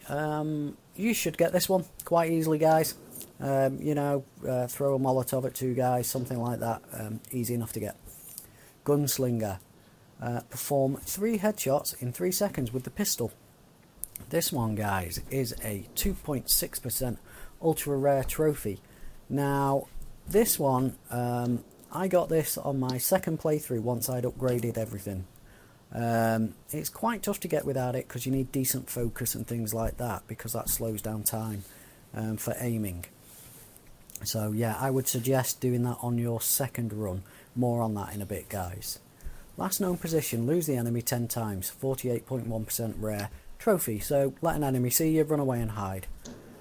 Beast of Legend, defeat the Nahual. I'm probably butchering that completely, guys. That is a rare. Sorry, Toby's still up to it. What are you doing, pal? Okay. That is a rare 29.8% trophy. This is part of one of the side missions, guys. What? And you're sent to Yeah, kill not this entirely. creature thing. I can't explain it any better than that, guys. Sixth Sense. Hunt and kill 10 enemies while perception is active. A 15.9% rare trophy. In the moment, kill 10 enemies while focus is active. Wondered why you asked. 6% rare trophy. Made to endure. Take down 10 enemies while endurance is active. That is a 2.8% rare trophy. All 3 of these guys are little buffs that you get from items you pick up. You have to mix them on the fly, and they give you little boosts in combat. So Sixth Sense is, it gives you your, I forgot what it's called, your scavenging ability when you press the right trigger down that lets you see things in the environment. This basically does that for enemies. So kill them while that's active. So it lets you see them through walls and things like that. In the moment, while focus is active, focus is what slows down time when you are aiming. So use that, slow down time, and kill 10 enemies. Made to endure. Take down 10 enemies while endurance is active. Endurance is, I can't remember quite what endurance does, to be honest, guys, but it's the third option. It does something specific and I can't actually remember. I do apologise. Como Te Llama. Pet 5 llamas. That is a rare 16.4% trophy. Now that one, guys, is easy enough. In the main area of the game, there's loads of llamas around, so walk up to them, press triangles, you'll pet them, and trophy is yours. Underwater archaeologist, collect 5 underwater artifacts, 24.2% rare trophy. Self-explanatory, guys, collect the artifacts while you are swimming underwater. New heights, complete a climb after finding the overhead or overhang climbing gear, a common 62.0% trophy. Story related, guys, you will get that. That's a knife, fully upgrade the knife. This is a 32.0% rare trophy. Your knife will be upgraded once during the game, and as you progress through Paititi, which is the big major jungle city thing, there is a quest to find out who killed a certain character. I'm not going to say who it is or anything like that, but when you reach that quest, once you go into the hut of the wife of said character, just outside there is the second upgrade to the knife. So it is missable. Zoologist, collect 20 critters, 44.5% rare trophy. Now, the critters are what give your arrows poison or whatever it is. And you basically press square when you're near them, so it's a beetle, a frog, or whatever it is, and Lara will basically stab them, and that will give you your critter.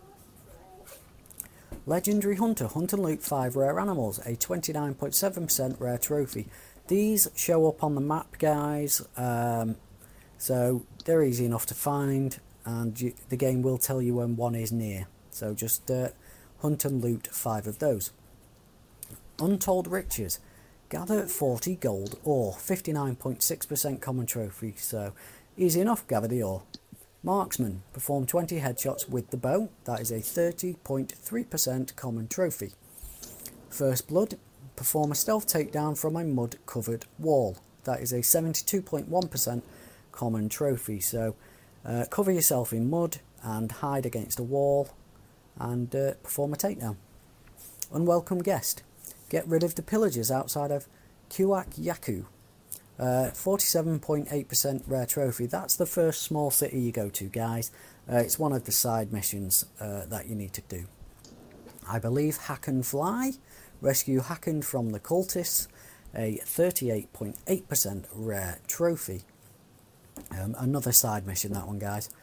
Hearts and Mind, retrieve Manco's necklace, 41.7% rare trophy. Again, a side quest. On the Go, craft special ammunition 50 times, 22.1% rare trophy. So that'll be fire arrows, exploding bullets, and things like that. So just craft those from items you pick up as you go. Point of Interest, learn of 5 interesting locations from civilians, 61.1% common trophy. So as you go through the game, talk to people and they will tell you of things. Thanksgiving, shoot a turkey with a flare round, ultra rare, 5.1% trophy. So why it's so ultra rare, I'm not sure, guys, to be honest, but yeah, find a turkey and shoot it with a flare round. Better Equipped, get 3 pieces of equipment, a 39.0% common trophy. Path of the Stars, decipher the Path of the Stars, 96.9% common trophy. That's story related. Dia de Muertos, I don't do foreign languages, guys. Remove the dagger from the Temple of the Moon, 90.5% common trophy, again story related. Recipe for Disaster, survive the flood, 88.8% common trophy, guys, again story related. Survival Instincts, defeat the Empress Jaguar, 82.7% common story related. Fire of Life, enter the Temple of Life's inner chamber, 75.7 common trophy, story related. The Hidden City, find Paititi, or Paititi, however they say it, common, 71% story related trophy, that one, guys. The Underworld, get out of the Cenote alive, common trophy, again, 62.2% common, guys. Story related trophy, I meant, sorry. Family Ties 3, Unuratu from Prison, 58.8% common trophy. Heart of the Serpent, find the mission of San Juan, 56.3. The Chosen One, find the silver box of Ixchel, 54.4. Back to where we started, return to Paititi, 53.8. Make an unlikely ally, which is called Queen of the Damned, 50.8 common trophy. Quite the Adventure, finish the main storyline, 48.5% common trophy. So that little lot there, guys, all story related. Smart and Resourceful, complete Shadow of the Tomb Raider on Smart and Resourceful difficulty, a 48.5% rare trophy. Rite of Passage, complete Shadow of the Tomb Raider on Rite of Passage difficulty, 33.6%. One with the Jungle, complete Shadow of the Tomb Raider on One with the Jungle difficulty, a 4.0% rare trophy, ultra rare trophy on that one, guys. And Deadly Obsession, complete the game on Deadly Obsession difficulty. That one, guys, is a 1.6, so quite a big jump there in the difficulty related trophies, guys. And before I go on to the final trophy, best start this game, do it on easy, guys. Get through it, find everything, collect everything, do all side quests. Then you can start the game again with everything upgraded, which does make it a lot easier, because when you do the hardest difficulty, you have no survival instincts. There is no markings on walls or anything to indicate where you can climb, things like that. So it does make it a bit more difficult. Combat is still pretty much the same, apart from one tiny little bit, which is the last boss. Now, to get to the last boss from the last campfire, there's a climb of about 2 or 3 minutes, possibly, maybe a bit less than that, and then you fight the final boss. You have to hit him 5 times. You know, I'm not going to go into too much detail about it because I don't want to spoil it.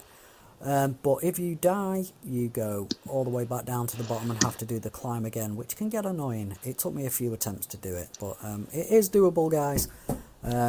It's just a case of keep an eye on your surroundings and where other bad guys are. Because I wanted to. Fighting the main boss, and don't talk near the edge. That will make sense to anyone who plays it. And the final trophy, guys, which is a very rare 5.6% trophy, is reach 100% completion. So there you go. I hope that was alright, guys. It's been a while since I've done this. Like I say, I do plan on coming back, so if anybody's got anything they'd like me to do, or anything, you know, a change they want me to make or whatever, please let me know. So I'm gonna sign off now, guys. All I will say is well done to Trophy Horse for reaching episode 400. I do appreciate being part of the show. You know, may not look it because I've been away, but honestly, guys, very personal reasons. These went in the does know Twitch why I've stream, been by the away. way. But like I say, I do hope to be back. But thanks for anybody who has supported me doing this, guys. The sneeze. I do appreciate it. If you want to get in touch, Sidders1978 on the PSN, at Sydney on Twitter, Sid at Proven Gamer on the emails, or through Trophy Hall's Facebook group. So I'm going to sign off now. I will talk to you again soon, guys, hopefully. Take it easy and keep getting those trophies. Ashley says the feed keeps cutting out. See you later, guys. Bye.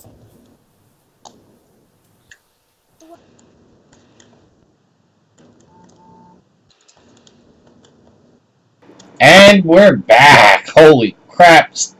Sid comes back in a major way. 22 minutes. Talk about Shadow of the Tomb Raider. You know, I've Thanks, learned Sid. something tricky. What's that? I've learned there is a lot that I can do in 22 minutes. A lot. I went next door, had an argument with my family, ate 4 meatballs, got both children back home from next door, upstairs, in bed, all in less than 22 minutes. It's pretty impressive. That's impressive. All right, what is also impressive, we're going to go through... I actually forgot to talk about 2 topics before we went through to Sid. 2 quick pass-through topics. First Fortnite World Cup champion A 16-year-old American takes home $3 million. Does he actually get it, or does his parents get it because he's not 18? He gets it, but sadly, because of taxes, he's only going to bring home about $1.5 million. Oh, I feel bad for him. So, congratulations to you. Your name is Booga. Bugha. Booga. Booga Luga. All right, and the topic that Steven threw into the agenda because I cut his other one. Yeah, I thought it was pretty cool. But this one, PlayStation 4 tournaments, Challenger Series that lets you play competitive games and win prizes from home. Sony has announced a fun new initiative to let all players on competitive gaming. PlayStation 4 tournaments, Challenger Series is a set of seasonal events hosted by PlayStation. Players of all skill levels can enter tournaments in various games directly from their consoles, potentially winning some cool prizes. It's all getting started very soon. On August 6th, a Mortal Kombat 11 tournament will begin, as explained on the PlayStation blog. Each tournament will run through 3 stages. Use a NetherRealm fighter as an example. You can pass each stage by winning 3 of 4 online matches. The stakes will increase in Stage 2, where you'll compete at a higher level, and then Stage 3 will decide who takes home the championship title. Prizes will escalate as you make your way through the tournament. Some examples of these dynamic themes: in-game currency and even cash prizes. It all depends on where you end up in the rankings. So that's pretty cool. Well, Mortal Kombat 11, I'm not even going to try. But if they do a Rocket League one, I'm sure you're going to try. Oh, I most definitely would. Yield and I can team up on that because Yield's the defender and I'm the scorer. Although Yield does a lot of scoring too. All right, so let's get into the weeds of the topics, gentlemen. We have not 1, not 2, but 3 topic of the weeks. I protest one of them. You protest 1 and Steven protests 2 of them. Okay. All right, so let's get into the one that Steven doesn't want to do. Okay. Colin Moriarty and Chris Ray Gun pass Lex panel as canceled by organizers. This article is coming from GamerRevolution.com and is written by Robert N. Adams. Okay, so let's get into this. Hold on, real quick. I want to ask Steven. Steven, do you not want to talk about this because it's not worth talking about? I mean, honestly, it's like. Can I ask why do we care about Colin Moriarty so much? Why does his name keep coming up? Well, he's a prevalent personality, especially in the PlayStation ecosystem, because of his past ties to the podcast that he did at IGN, Podcast Beyond, also podcast PS I Love You XOXO with Greg Miller, and now he is doing his own, which is called Sacred Symbols, a PlayStation podcast. So he's definitely entrenched in that. He gets hundreds of thousands of people that pay attention to him. The reason why I didn't want to talk about this specific thing is just because. Well, before you do that, can we get into what happened, and then we can discuss why you didn't want to discuss it? Sure. All right. Colin Moriarty and Chris Ray Gun of Sacred Symbols podcast had their PAX West panel canceled without explanation, according to Moriarty. The panel had been planned to feature a Q&A session regarding their podcast and PlayStation games on both parties had invested in hotel rooms and airfare.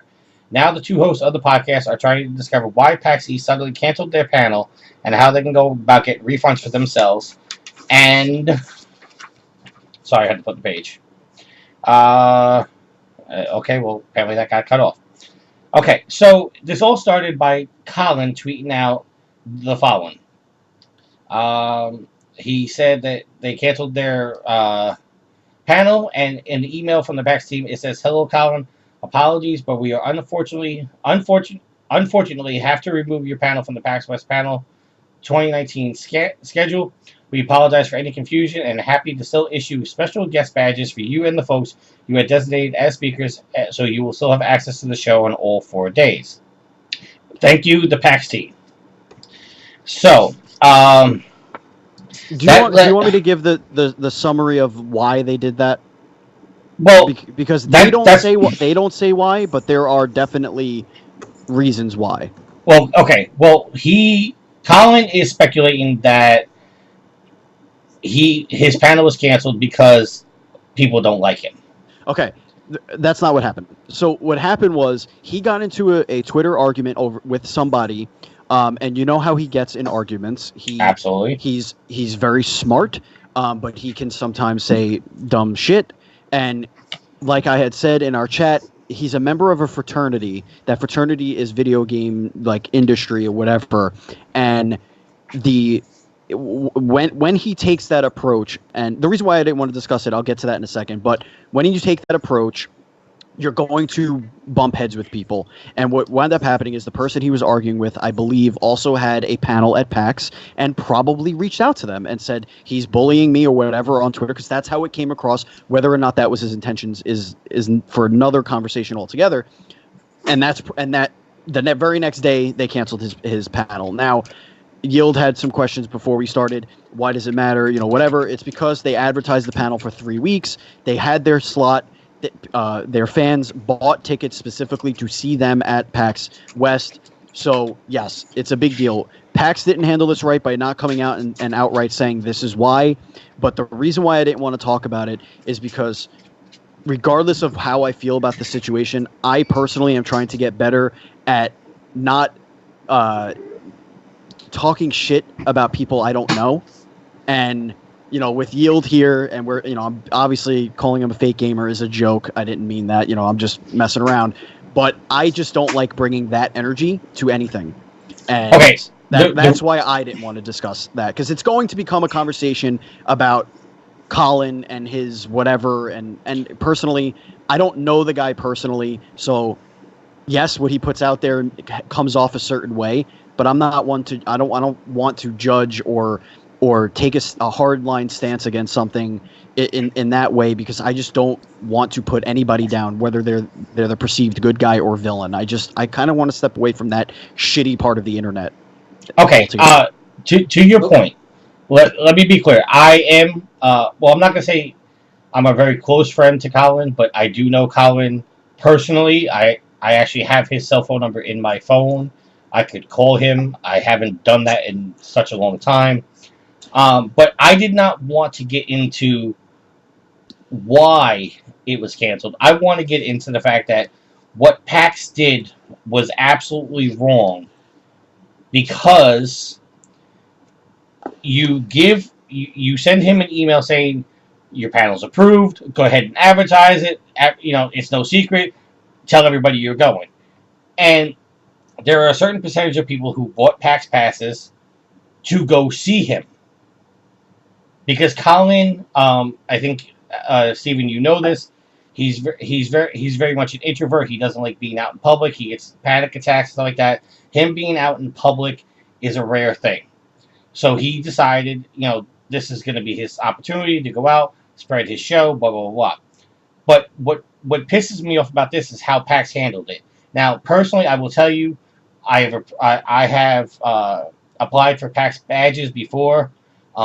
Me and the guy that's got approved, but other staff members didn't. And then when I ask for explanation, I don't get an explanation. That's just the way PAX is. They don't provide answers. So that part is very frustrating as far as PAX goes. But what pisses me off about the situation is not that Colin's panel got canceled for whatever reason. What pisses me off is that they're unwilling to give refunds to the people who clearly wanted to go to PAX just to see Colin. Okay, well, so I made earlier comments. I want to state that I'm not saying who cares about Colin Moriarty. I'm not saying that specifically about Colin Moriarty, but if there was any story like this about like a video game journalist, like I would say that about them. So it's not just specifically against Colin. I just don't think that we really need to be talking about like a single video game journalist like this. I don't think it impacts our industry or us in general like other things do, like say the tariffs and stuff like that President Trump is trying to introduce.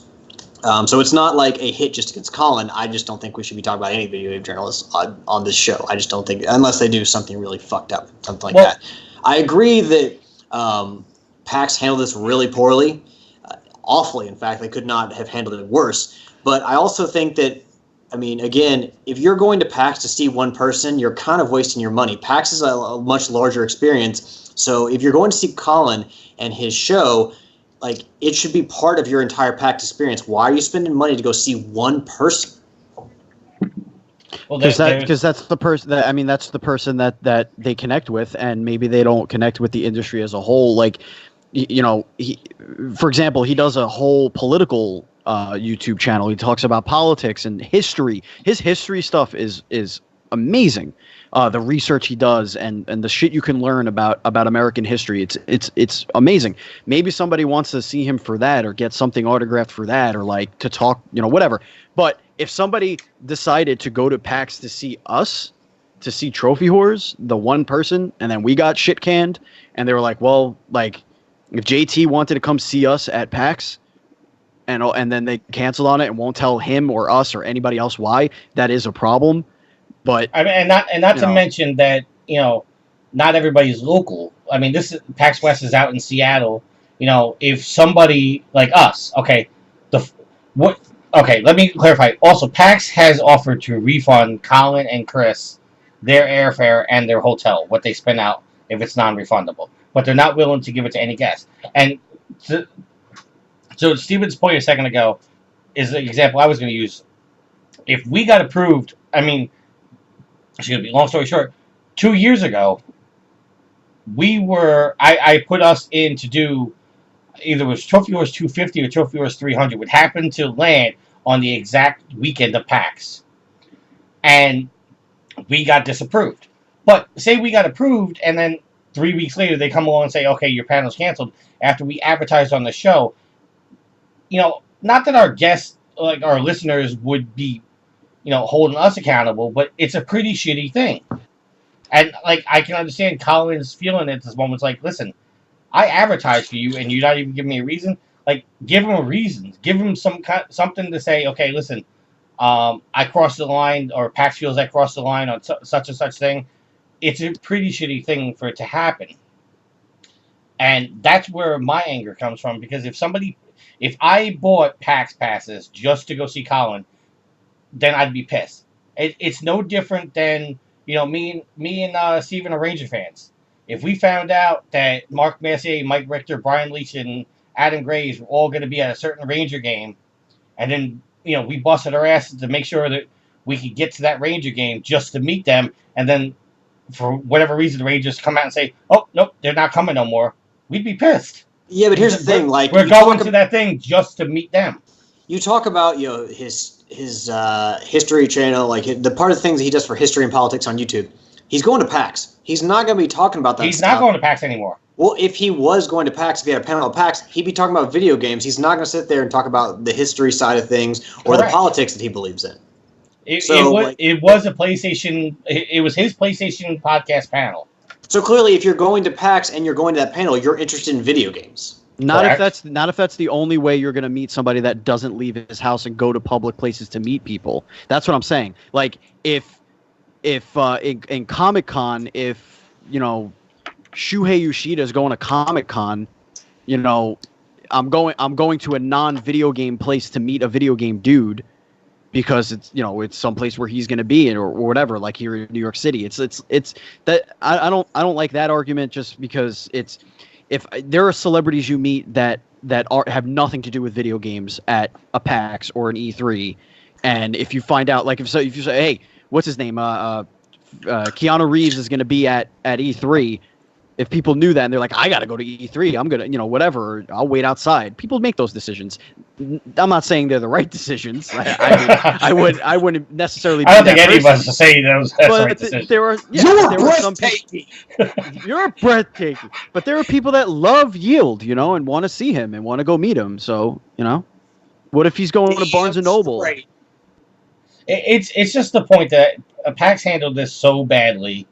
And like I said, we don't know the whole story. So saying that they handled it badly, from the outside looking in, it looks bad. But we don't know they had to have a reason. Well, that's why I'm saying they're handling it badly, because they're not providing that reason. They're not giving us anything to defend them with and say, okay, you canceled it because he tweeted this, or you canceled it because he said this. They're just saying you're canceled, and then when he asked for an answer, they didn't give him an answer. Well, they don't owe us an answer. They potentially owe Colin an answer and anyone who's involved in that panel. Well, but they don't owe us an answer. They don't owe the internet an answer. No. Colin asked for an answer, and they sent back an email saying the same thing. Unfortunately, we were. I mean, it could be as simple as something as a scheduling conflict. Oh, we double booked this panel spot at this place, but they gave him a prime theater at a prime time on a prime day, and then you just take it away and don't provide an answer. That's shitty. Whether you like the guy or not, you approved it. He advertised for you. He sold tickets for you, arguably, and now you cancel without giving an explanation. That's shitty. I think that you all assume that the number of people who are going to this to see Colin Moriarty are much. You are overestimating this. No, but Even wouldn't you if it's protect one. your listeners though? What if it was Trophy Horse people that came out to see Alex, would you not want to protect even if it's 5 people? Wouldn't you go? I would bet if it was a dual screens thing, I would go to bat for those people. I'd be like, don't worry, guys, I'm gonna get to the bottom of this. Whether I have to give you the money out of my pocket, I'm going to make sure that you're not out your hundreds and hundreds of dollars if you're flying and if you're getting on an airplane to come see me. And whether or not I did something wrong, got the panel which you could have met me at canceled. Okay, but like at the same time, like there's so much to do in Seattle, not just at PAX, but in Seattle, and there's like you're in downtown. There's so many great things to do. So it's not like this one thing, if you've already paid for airfare and hotel, is going to ruin everything. But what if that's the reason why you bought the ticket? You're not putting that together. These are people that are taking time off. Hold on. He's talking specifically about the people who made the decision to go to Seattle specifically to see him. Okay, and to spend Alice, that money to see him. Let me put it this way to you. Let's just say you are flying to repeat something you said. No, I get what you are saying. I just don't think it's worth all that money to go see this dude. You're flying to New York to go. My Alexa activated. You're flying to New York to go to a Yankee game. For whatever reason, the Yankee game gets canceled without explanation. Yeah, you could come see me. Yeah, you could go see Steven. Yeah, you can go to Times Square. But you were coming directly to see the Yankee game. That's shitty. And especially if they don't give you an answer why. All right, well, Ashley's telling me, texting me that I'm wrong. I'm just going to die on this hill. Because I don't think, to me, it's a personal, I guess it's just coming from me personally, I would never go spend that money to see that dude. And I don't understand why other people would. But it's not my money. All right, let's bring up the chat a little bit here because 8-Bit got a little long-winded in the chat. It says, it's a series of people who do dislike him and use any altercation with him or his fans, some of which are dickheads, try to push his voice out. He has strong opinions, and like you said, it can sometimes come across as jerk or blunt, but he also doesn't kowtow to the more idiotic extremes. That said, his panel being canceled is a smaller issue out of this topic. It's more the fact that they haven't given a response to him, which is pretty garbage. Definitely right. The number of people going exclusively for him is small, but Steve is right. It's about stepping up in for his audience. Also, in case you didn't see, he has refunded 20 people out of his pocket to try to reimburse those that were going there only for him. Yes, that's also true.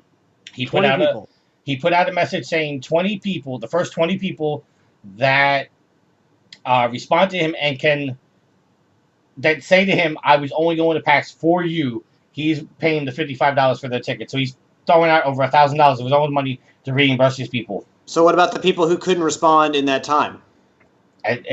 Well, if you're going to do that, you can't expect him, but you can't expect him to refund everybody. The first 20 people. He's doing what he could afford.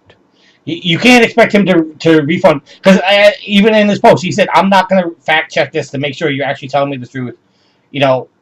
So the amount if he said I'm going to refund everybody that was coming over, there's going to be people coming out of the woodworks that are just going to say, "I was coming just to see you, just to get a free $55 from him." He can't do that. I mean, we can argue saying 20 is enough or not enough, but the fact is he's coming out of his own pocket to reimburse these people. He's doing the right thing there. He's trying. All right, so moving on to the topic that Yield wants to talk about. Yeah, Yield is not talking about this. I don't think you know which one we're talking about. Oh, okay. Maybe it's the last topic then. This topic is going to scare Steve. All right. So the headline for this Kotaku article is amidst controversy, Twitch confirms that breastfeeding is on stream is allowed. Now, I'm doing this topic because it relates to the second part of the last topic. Okay. Okay. So I'm waiting for you to connect the dots. Okay. Well, it's going to take a while to connect the dots, but we'll get there. Okay. All right. The article goes, and this is written by. Oh, I can't tell. Okay. Go look at the article. Last week, Twitch partner Heather Effect Kent breastfed her baby while talking to a friend and streaming on Twitch. She didn't try to draw attention to the act. She did it, and then the sibling babies got to eat too.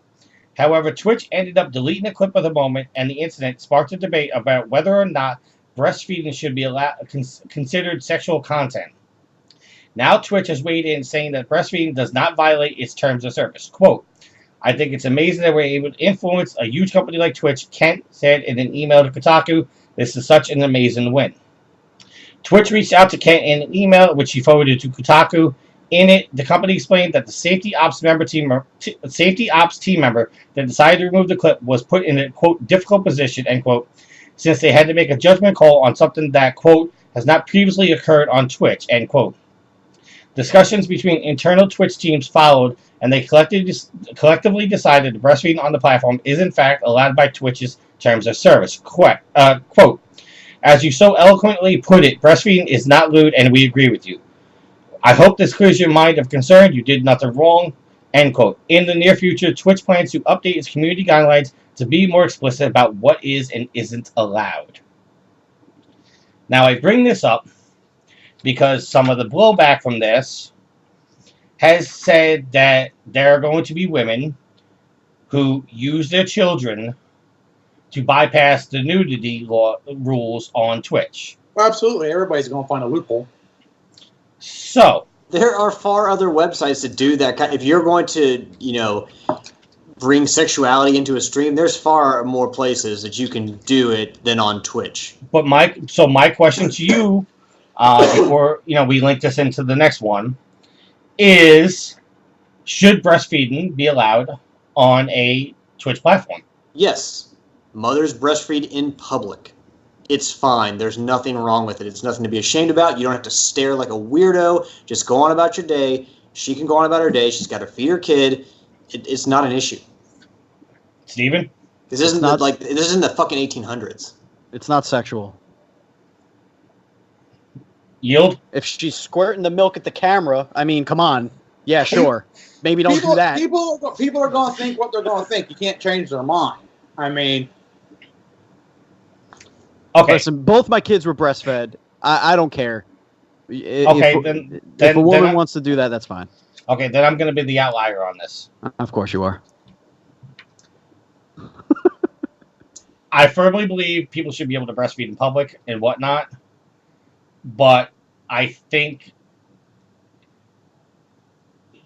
breastfeeding on Twitch is a little too far. Why? It's far less in anyone's face than in public. Hold on a second. Before you guys attack. I'm not attacking you. I was going to defend you. Okay. I was going to say that you can plan your Twitches around when your kid needs to eat. Okay. That being said, time out. Who has kids? Tricky does. And you do. Okay. But not the person that just said that sentence. Okay, never mind. Okay. No, you can't. Because your kid will get hungry at dumbass times, and there's no fucking rhyme or reason to this shit, and they're gonna be like, I mean, my wife. Yield, I'm sorry, I have to agree with Steven on this. My wife stopped breastfeeding like really early with Jack, but not so much with Penny. It was like I think she was 8 months old. No, it's just like if you stub your toe, you want to breastfeed. If you have a headache, you want to breastfeed. It's like everything, it's comfort a lot of the time. Now, what I will say is this. You could hit a goddamn scene button and just put up whipping the nip out for my kid, BRB. You could do that. There are ways you could do that. But I think what Twitch's stance is that if it's not something that's wrong outside in the world, we're not going to tell you it's wrong here just because we don't want to get blur that line of what's right and what's wrong. It's whatever. That's fine, but no, it's okay. How often is this going to happen? Honestly, Tricky. Well, how often is somebody breastfeeding on Twitch? They said this was the first time it happened, so they had to they had to make a judgment decision based in the moment. Which, how long has Twitch been around? A couple of years now. Yeah, like 4 years, I think. Okay. Okay, hold on a second. Okay, now let me finish what I was saying before. Her argument into why she felt it was okay to do it was that when she was pregnant, she streamed up until the time she gave birth, and then she took some time off, and then as a Twitch streamer, a professional Twitch streamer that does this for a living from home, if you take some time off, you are going to lose a considerable amount of your audience and a considerable amount of your revenue. So, if to Yield's argument that she could have just stopped the stream when the baby needs to feed, that could potentially, arguably, cost her money. I'm not saying it will. I'm not saying it won't. I'm just saying that's her argument. So, all that being said, let's go to the chat again. Let's see. 8-Bit says, yes, it's not a lewd act or sexual in nature. It's the people watching it who make it creepy or lewd. I agree. Banham, done. You're out. Fine. Oh, okay. Ashley says, it's feeding the baby. Have we never seen some of these other Twitch channels? This is where Twitch is drawing the line. Actually, Twitch is saying this is okay, so this is not Twitch cross. I think that she was more like saying people who are commenting that this shouldn't be allowed. Well, my argument, and which I'm sorry I agree with, is that now you agree with your own argument. Excuse me. I agree with what somebody's saying. Is that I don't have a problem with somebody breastfeeding on Twitch, but there are going to be people who are going to use this to now whip out their nipples to make money. You always take that argument. Stop living in a fucking fantasy world. Who I'm gives not a living shit? Those people He's are going not. to go away. Those It'll people start are happening. not. They will be called out and they will be banned. This isn't fucking rocket science. You can tell the difference between somebody who's breastfeeding their kid and somebody who's showing their nipple for tips. It's not fucking rocket science. Okay. It's going to people are going to come out and be like, "Oh, here's somebody showing their nip. Let me watch that." And they're going to get fucking shut off. Can you Also, do that here's again, the- Steve? here's the other Hold thing. on, wait, Steve. Can you do that again? So no, here's the other thing. Like, if you think someone's gonna sit here and try to go to Twitch and try to use nudity to make money, people can get that shit far too many places on the internet for free. So why? But that does not start. That does not stop people like Casey Tron, who actively point a camera at her cleavage to make money. Now, granted, Casey Tron is playing a character; she's over the top, but it doesn't stop booby streamers. Yeah, and you can't. How do you go from showing cleavage to manifesting a child who needs breast milk? You have to have a child who needs breast milk for this to work in any way, shape, or form. You need to be lactating. Okay. Steven, some people points to hit. This is some people are in it for the big scheme. They're willing to go that far for money. This is activated the chat. JT, hold on a second. This chat's going quick. He's come back from pulling the weeds for his mom. JT says, there have been T streams out there who still haven't been banned and still does to this day do that and they don't get banned. 8-Bit says, tricky. You can't take the exception as the rule. Will something like that happen? Yeah, it's going to be a very small percentage of the users who do compared to those who actually are breastfeeding. As she says, that doesn't stop people from being creeps in public when women are nursing. Literally, no woman I've ever met who nursed their kids uses it for lewd purposes. Excite Bike 6 says, congratulations, guys.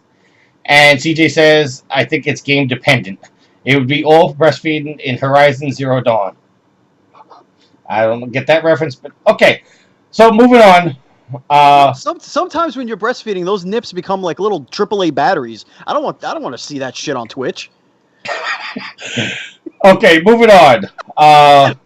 Love you, Alex. Ninja has left Twitch to stream exclusively on Mixer. Okay. Who's Ninja? Who cares? Okay. Why are we talking about this? Well, we're talking about that because that leads to the connecting the dots part. Well, we can stop the connecting the dots part because I still didn't see where it connected to the first topic. Okay, this is where it's connecting.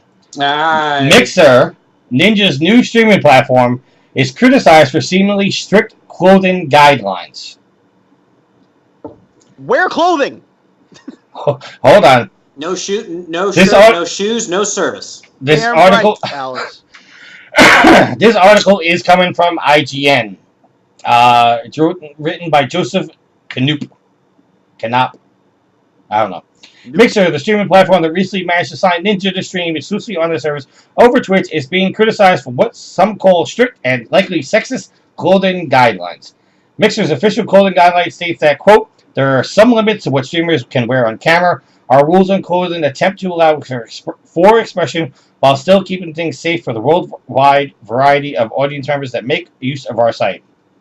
The clothing guide itself is split into 3 sections: family-friendly stream, teen stream, and 18-plus stream.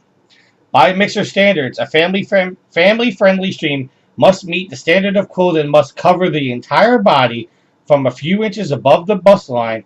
It cannot be strapless and should show little to no cleavage.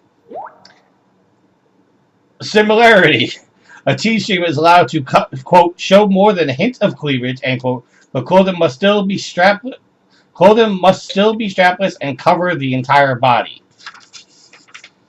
The 18-plus category is where things get noticeably more lenient. Streamers must have their chest covered from, quote, the bust line to the end of the rib cage, end quote. Crop tops are allowed, and strapless tops are allowed so long as it's clear that the streamer is still wearing a top. Additionally, situation-appropriate clothing is allowed, such as swimwear at the beach and sports bra at the gym. So, there you go. Man, you mean to tell me that a company who has a product is making rules to protect said product? Well, wow. For all your listeners who didn't see the video, Steven just hit his microphone. Slapped my microphone, a la Conan O'Brien. Okay, so now you see how we connected the dots. Not really, but It's we basically gave airtime to somebody who shouldn't have airtime. well, I could care less about Ninja. But yeah, we're talking about it. Well, no, we're talking about Mixer. We're talking about Twitch and Mixer. Twitch is saying, hey, you can breastfeed. Mixer is saying, hey, you can basically be nude on your stream, but your nudity must still be covered. Where Twitch says you can't wear a low-cut shirt, Mixer saying, hey, wear your shirt, but make sure it's above your nipples. And Sure. no undercarriage. Sure. I mean, rules are rules. That's fine. Listen, I wear a t-shirt every stream. So, I don't have this problem. You mind wearing a crop top for us next time, Steven? You know what? If we get some biddies in this chat, you might see some shirt, some skin. I can throw some dollar bills at my little camera here. Millions of dollars. All right. So, yeah, there you go. All right, so let's get into. We have some more audio that I've been slacking on putting in here. This one is coming from our co-host Mark, Lucia, Iron Vein. Here you go. It's Ion Vein, not Iron Vein. Ion. It's playing. Shut up. Well. In case you're wondering, that is the sweet voice of everyone's former favorite trophy horror, the artist formerly known as Ion Vein. It's me. It's Mark. And I am sending this generous, free of charge message to wish Tricky a happy 400th birthday. That's astonishing, honestly. I mean, 400 years. Wait. I'm checking your messages. Oh, it's the Trophy Horror's 400th episode. Oops. Okay, that changes everything. Wow, 400 episodes? Holy shit. How'd you... I'm not even gonna question it. I mean, That's a lot of episodes. I feel like the numbers might be fluffed a bit. Kind of like how WCW fluffed, Goldberg's undefeated streak. There might be some episodes missing, just like PG spoilers. But no, I joke. I kid. It's nothing but love. But that's great, you guys. 400 episodes talking about trophies. That's 399 more episodes than Steven has platinums. That is just astonishing. But yeah, no, I mean, you guys, this is great. As someone who was a former host on the show, a former trophy whore, now turned podcasting king, that's just, you guys are setting the standard. Like, I hope one day to reach 400 episodes. What I would talk about for 400 episodes, I don't know. But you guys are killing it. That's some of my fondest memories were a part of the show. The greatest things, like the great trophy war with that podcast that's no longer around. Sidebar, where is my physical trophy? I put in work. I played games I didn't want to play. I spent money on games that I didn't want to spend money on. You realize, Taco Tuesday, you know how many tacos I could have ate, but I paid for games that I didn't want to play, but I wanted the platinum so we could win, and yet, here I am, no physical trophy to put on display. It's horrible. I'm salty. But over the years, I mean, you've had, so many hosts, so many guests. Obviously, you guys didn't ask me to come back. You guys asked me for an audio clip. Like, I get it. I'm expensive. But I bring the numbers. You guys, really? Like, Just, slide in my DMs. I'll give you guys a discount. But there's two people I haven't mentioned. That is Yield and Alex, my good friends. Is that what you talk about, money? You guys, awesome. I don't know what else to say. I'm just so full of emotions, of happiness for you guys. Good thing you're doing it, Steven. To an extent. Actually, no. Actually, I don't know what to say. The 400 episodes, honestly, I had nothing written. I thought it was Tricky's 400th birthday, so I had this whole spiel about, like, I was going to roast him for, 5 minutes. But you guys are killing it. Hopefully you guys do 400 more. I was going to do the math. I was like, okay, 400 episodes, 52 weeks in a year. And then I started doing a whole Scott Steiner math thing, and I started getting cross-eyed and getting a headache. So I'm going to leave it at this. Congratulations on 400 episodes. That is just so good. So good for Trophy Whores. So good for all of you. That's almost the amount of copies internationally and in North America of Hannah Montana that Tricky owns. I'm joking. That's the last joke I'm going to make, honestly. Like, this is sincere. I love you guys. Keep up the good work. 30 seconds. And now I'm going to spend the next 10 seconds, plugging my merch. Feel free to pick up my Gamer Guy bathwater on my Patreon. You got to be tier 3. It's now infused with Bang Energy. And if you want to go, do a little tip on top of it, you guys can get a video of me bathing in said water. That's about it. So this is my message. Congratulations on 400 episodes.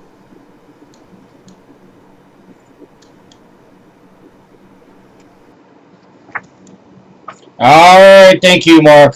You're still not getting paid. That's why you're not here. Inappropriate. What's inappropriate? True that. Asking for money to be on this show.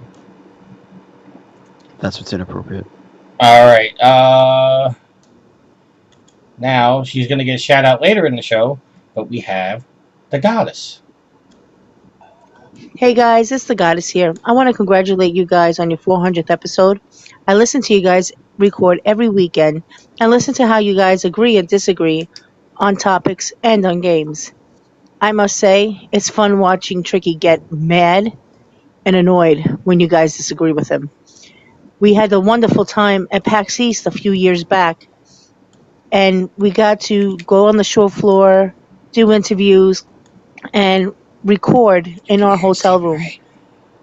Guys, thank you for including me in that recording. It's an experience I will never forget and I'll always cherish. Tricky and I love you guys very much. You are all part of our family, and don't you forget that. So to Alex, Yield, Steve, Sid, Troy, my dear friend Donnie, congratulations once again on your 400th episode and to 400 more episodes in the upcoming future. Love you guys and have fun.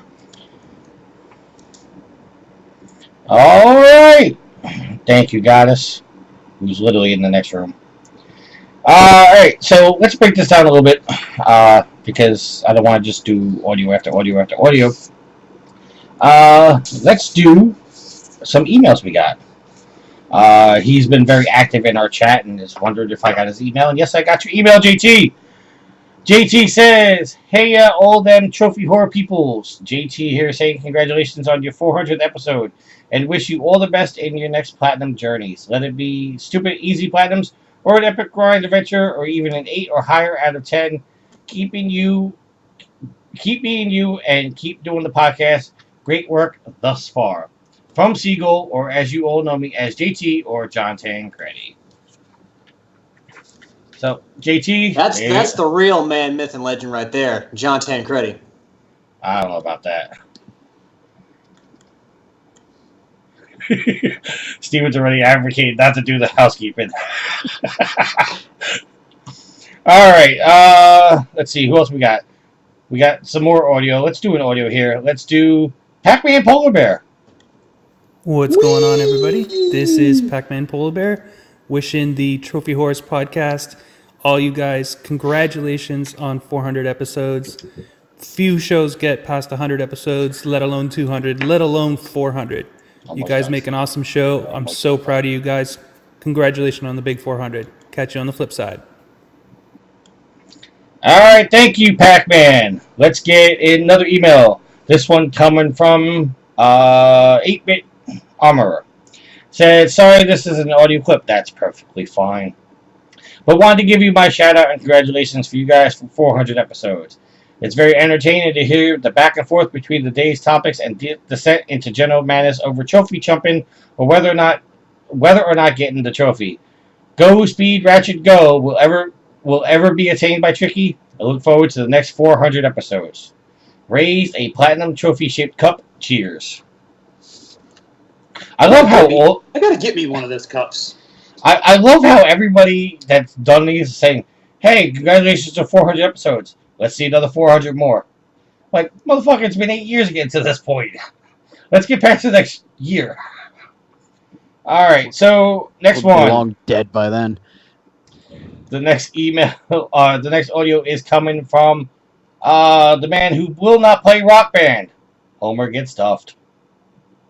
Hey guys, it's Homer Get Stuffed. Just wanted to say congratulations on 400 episodes. Each and every week you guys put out awesome content, and it really shows in the episodes that you guys are just great friends who love to play and talk about video games. So congratulations to you guys on your 400th episode, and here's to 400 more.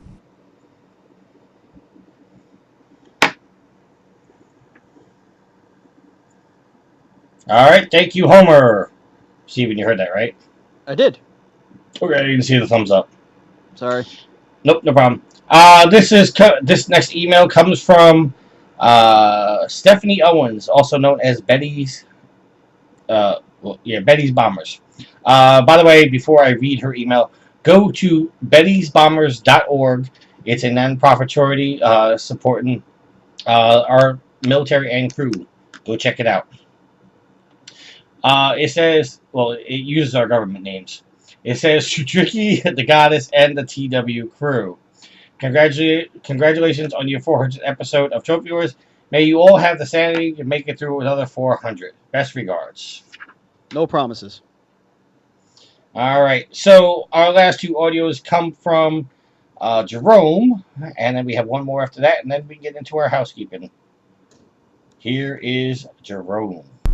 Hey, Trophy Whores! So Mr. Trophy Hunter here. Just wanted to say congratulations on your 400th episode.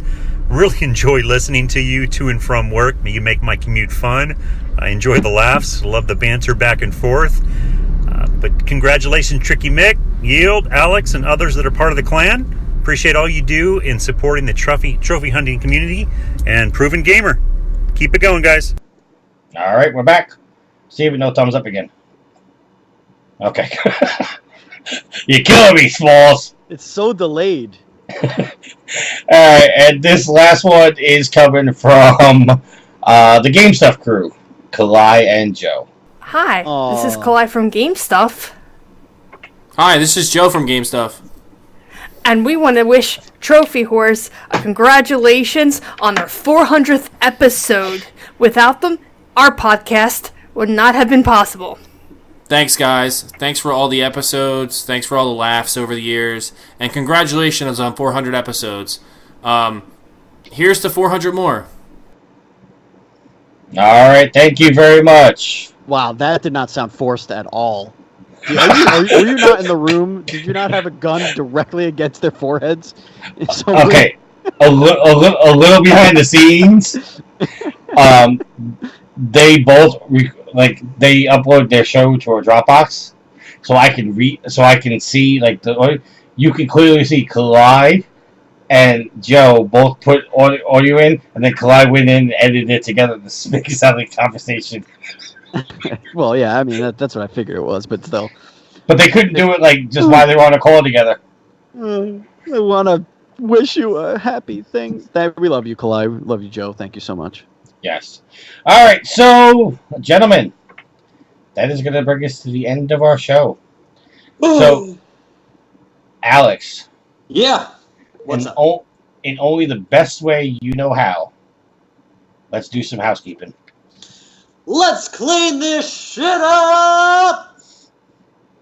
ProvenGamer.com is looking for some staff members, looking for some writers, podcasts, video editors, news reporters, and general help with the site. If you're interested in applying, go to ProvenGamer.com, click on the Help Wanted tab, and fill out the application. I'll get back to you as soon as possible. While you're there, be sure to check out all the articles and all of the videos. Speaking of our videos, they can be found on YouTube by doing a search for Official Proven Gamer. And you can find this video, once I get done editing this motherfucker up, because it's going to be a bitch, up there. Also, catch us streaming on twitch.tv/Proven Gamer, which you are watching us right now. Thank you very much to everybody that came out. While I do this housekeeping, I am going to end the contest. I forgot we were running. I closed the contest 3 hours ago when you talked about that. How is your short-term memory that terrible? Because I got wrapped up. Well, I closed the contest. It is now closed, and without even having to pick a winner, I can pick the winner because only one person entered. What? 8-bit Armor. Da-da-da! You are the only person that entered the contest. So a winner is you. So let me know what game you want for what system, and I will have that sent out to you, sir. Where was I on the housekeeping? Yes. Yes. I should. Shout outs. Cuban B. Oh, jeez. You guys are the worst. You know that? If you listen to this podcast, we greatly appreciate it. But be sure to listen to our other podcasts. PG Spoilers, Nintendo Dual Screens, which Steven is the host of. Game Stuff. I got all three? PG Spoilers, Nintendo Game Stuff. Yes, got all three. All the podcasts can be found on Apple Podcasts, formerly iTunes, Google Play, all your various podcast applications on your smart devices, and you can listen to Nintendo Dual Screens and Trophy Horrors on iHeartRadio and Spotify. Right now, currently, you cannot listen to Trophy Horrors on Spotify because the RSS feed is still messed up. I am diligently trying to fix that. Me and Steven are working behind the scenes to try to fix the RSS feed so you can actually have all the shows on all the platforms at all times. Indeed. Right, Steven? Yeah, it's a pain in the ass. Yeah. If you want to get a hold of us, there are several ways to get a hold of us. Let's test their mettle. I can see them now. I can see if they're looking at the doc. Yield, what's the phone number? 330-PROVEN-9. 330-776-8369. Very good. Alex, what's the email? It was on my phone. Not really, but... TrophyHorrors@ProvenGamer.com. Once again, that's TrophyHorrors@ProvenGamer.com. All right. Steven. At Proven Gamer on Twitter and at Trophy Horrors, which good luck finding a tweet from that. Yeah, here's a little behind the scenes on that. I apparently am the only one with the access to the Trophy Horse Twitter, and I never know Twitter anymore. Maybe we should just give it to Yield because he's on Twitter all the time. Hold on. You gave me shit for so long and did the whole Extra Life thing where I would have to be on Twitter for a year, post on Twitter regularly for a year if you reach a certain amount. And now you're failed. like, oh, I'm not on fucking Twitter anymore. Because you failed. I didn't fail. I posted once a month. That's regularly. That's true. Steven, is that regularly? It is regular. I mean, other things happen once a month, and when they don't, it's irregular. I'm not even going to go there with you. He's winking. He's winking, people. You can see it, but I just want to highlight that he's winking. I'm either winking or having a seizure. I'm not sure. Something's going on here. You got dust in your eyes, Steven? I feel like now, because I've been so distracted. Because normally I have the agenda in front of me, but I purposely didn't bring up the agenda because I was doing it by 6 o'clock news style. So now I'm bringing up the agenda just to make sure I don't skip anything in the housekeeping. 6 o'clock news style. I can't even see you. Let's talk about those PlayStation 4 communities. How about that? Yeah, okay. Yeah, okay. Oh. Steven's Batchow 27. Alex is Sondosaurus Rex, but don't bother tweeting him because he'll never respond to you. Yield is I yield to no one, but that's with a 2 and a 1. I am Tricky Mick. I only respond when somebody responds to me. PSN names. Steven, you are... At Batchow 27. Alex, you are... Raise Havoc. Yield, you are... I yield to no one. And I am Tricky Mick. You ought to know by now that Yield's name crosses along everything. Like Yield is probably on his. I yield to no one is probably on his birth certificate and his social security card at this point. It is actually. It's on his Facebook page. Which Yield, we record whenever we record. I always see you wearing the World of Warships hat. Do you just wear that around now, like all the time? Do you sleep in that? No, just when I record. It's my recording hat. That's a special event. Trophy was a special event hat. Yes. You mean every episode is a special event? Every episode is a special event. All right. You guys are distracted me so bad. PlayStation 4 Sounds like we don't need much help with that. No, we don't. PlayStation 4 communities. And one for the site, Privy Gamer. There's one for the podcast. It's called T-Dub's Brothel. Why, Steven? Shoehair, she don't want to let us say whores on the network, man. No, you just trying to rush this that you just completely missed over the joke. He said hurry up. Yeah, but you're supposed to say Shehu. Oh, you be Shubida. Shubida. Shui. And Yield's group, which I guarantee you he didn't prepare and have any shout-outs ready for the Platinum Guild. It's not the quarter mark of the year. But it's a special landmark episode. It's got a Still point. not the quarter mark of the year. Look, man, he's got the hat on. What more do you want from him? I want you to tell us about Humble Bundle, Alex. Humble Bundle? All right, well, if you don't know what Humble Bundle is, it is a charity. It's a charity initiative in which they bundle together groups of games, books, digital books, all this different kind of stuff every month, and they put them on sale. Basically, they allow you to name your price for the content in the bundle. Now, the thing about the bundle is it's tiered, so the more you pay, the more that you'll get. The money does go to charity, so the more that you can pay, even if you have to pay $20 for the bundle to get everything in it, it is still a great value because a lot of this stuff is valued at over $250. And again, you're helping charity, so it's definitely worth it to give as much as you can. If you want to go to humblebundle.com, you can check out all the bundles they have for this month. And if you want to sign up for their electronic newsletter, you can also do that there. And I will always put the link to our partnership page with Humble Bundle in the show descriptions on provengamer.com. If he remembers to write these summaries. Yeah, I didn't do that this week. Yeah, did you realize the summary for $3.99? What? Did you see the summary for $3.99? I didn't know, but I'm sure you threw me under the bus, which is fine. I said Alex forgot to do this, so it's going to stay like this until he remembers to update it. Okay. Well, here's the thing. It still has not been updated. So I used to put a lot of effort to those, and then one day, Dat1 Siegel, JT, John Tancredi, Man, Myth, and Legend, told me, don't put any effort into these because no one reads them. So as time has gone on, I've put in less effort into them. Well, speaking of little effort, Tricky puts no effort into it because he's like, well, Alex isn't doing this, so no witty summary. Here you go. Well, a little callback.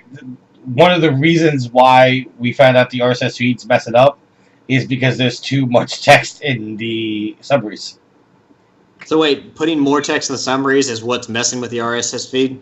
Apparently that's what Steven Googled. On a, we'll talk about it after the show. Alright, so getting back. Yield.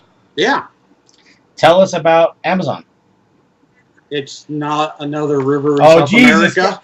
Every time I ask him to do Amazon, he tells the same And lame you joke. keep asking him to talk about Amazon. Thank you.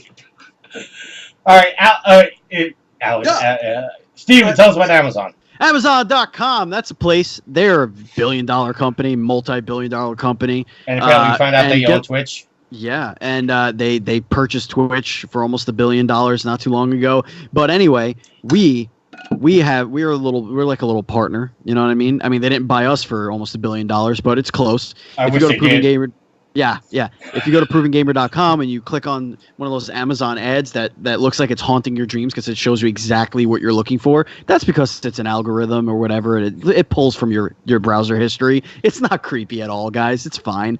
But you'll find some objects on there, and if you do your shopping like normal after clicking one of those advertisements, the website gets a little kickback, and it helps us get that one step closer to the $1 billion takeover that when Amazon buys provengamer.com. I mean, here's the thing about that, Steven. I work for Whole Foods, and Amazon bought Whole Foods, so they basically own me. See, there you go. One fourth of Trophy Horse is owned already by Amazon.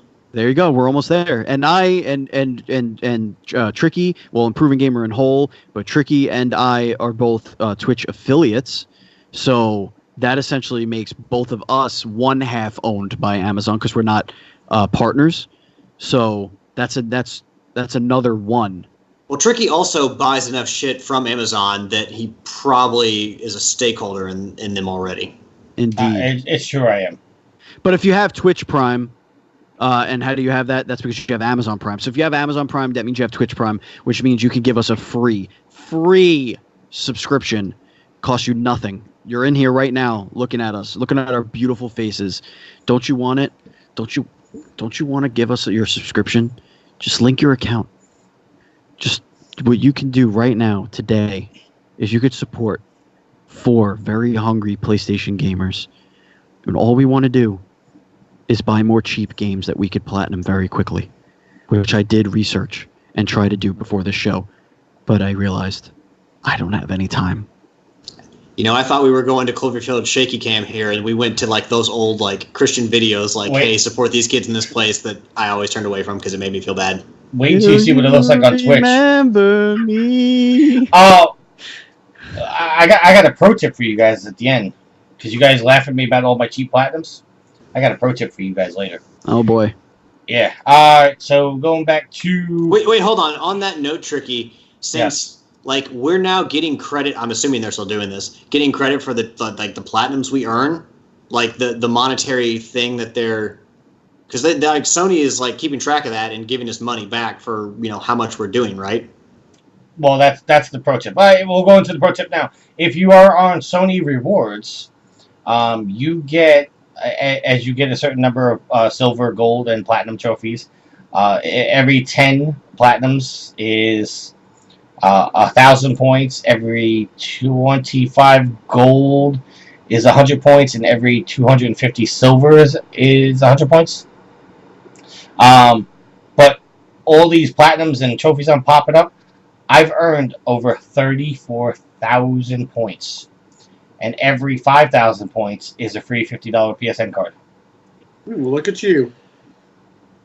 So, if you are not a member of Sony Rewards, go to Sony Rewards, sign up, link your PlayStation card, link your PlayStation account, and as you earn trophies, you will earn points, and then you get free PSN cards. I was going to say, but like, if you do the math on all of that, did you spend more money just to get this money? Did you spend money well, I guess you would have spent this money anyway because you're in a deadlock race with Daryl till death. That he's losing. He's losing badly. Yeah, well, now I'm losing badly because I goofed up. You told Daryl what games you were playing. No, I didn't tell Daryl what games I was playing. I goofed up because I kept telling you how I had 9 platinums saved on my Vita. And technically, I was telling you the truth, but what I didn't realize is that I actually had the same games platinum on the PlayStation 4, and it's a shared list. So I did extra work on the Vita version when I didn't have to. So instead of 150 official platinums, I have only 149. Terrible. Yes. Patreon. Steve, I'm going to let you pick out your Patreon because you have one too. Oh, the Nintendo Dual Screens Patreon? Correct. Awesome. Yeah, so we have a little Patreon. We have some awesome rewards. One of them being for any tier, for as little as $1, you get access to our very special VIP Discord channel. And why is it VIP? Because only Patreon supporters are in there, and also our guests that have been on our show, our indie dev guests and voice tag actors and authors and PR people or production people, anybody that's been on our show. Also is invited to join. So we do have about a little over a dozen or so indie devs in there that you could chat about anything, really. $5 gets you a additional bonus episode every single month in which you vote on the topic that we discuss. $10 gets you audio of our Google Hangouts episode, and what that is for the $25 and up people, you get to record a podcast with us once a month, which we will record and then give to the $10 and up Patreon supporters, and then you can be a producer of the show by supporting us at $50 or more. And what that means is you are looped in on an ever-present chat between Andy and I, and we talk about the future of the show, what you like, what you don't like, and you have direct feedback and direct control over the direction of the show. So if you go to patreon.com/NDS podcast, you could check that out. We're an interview podcast. We interview indie devs, and we talk all about Nintendo's past, present, and future. And you can follow us on Twitter at NDS podcast. That's at NDS podcast. And that's it. All right, go to the chat. 8-bit, I do not know if the Sony Rewards is an American-only thing. That might be worldwide. I do not have the answer for that. You might have to do some research on that yourself to find out. I mean, shit. We could see if we can reach out to Sid and see if he could check and see if he can sign into it, because God knows he's probably amassed enough. Well, I think 8-bit, if I'm not mistaken, I hope I don't insult him, I think he's Canadian. Hey, but that'd still be North American. That'd still be our territory. I believe so. I don't know. That's why he asked if it's an American-only thing. He didn't say North American thing. He didn't say it was a U.S. thing. He asked if it was an American thing. Don't fight with me. I doubt that. Okay. There's no way it's just an American thing. Sony's not even headquartered here. I don't know, sir.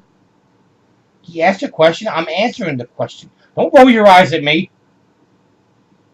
Jeez. Our Patreon, patreon.com/ProvenGamer.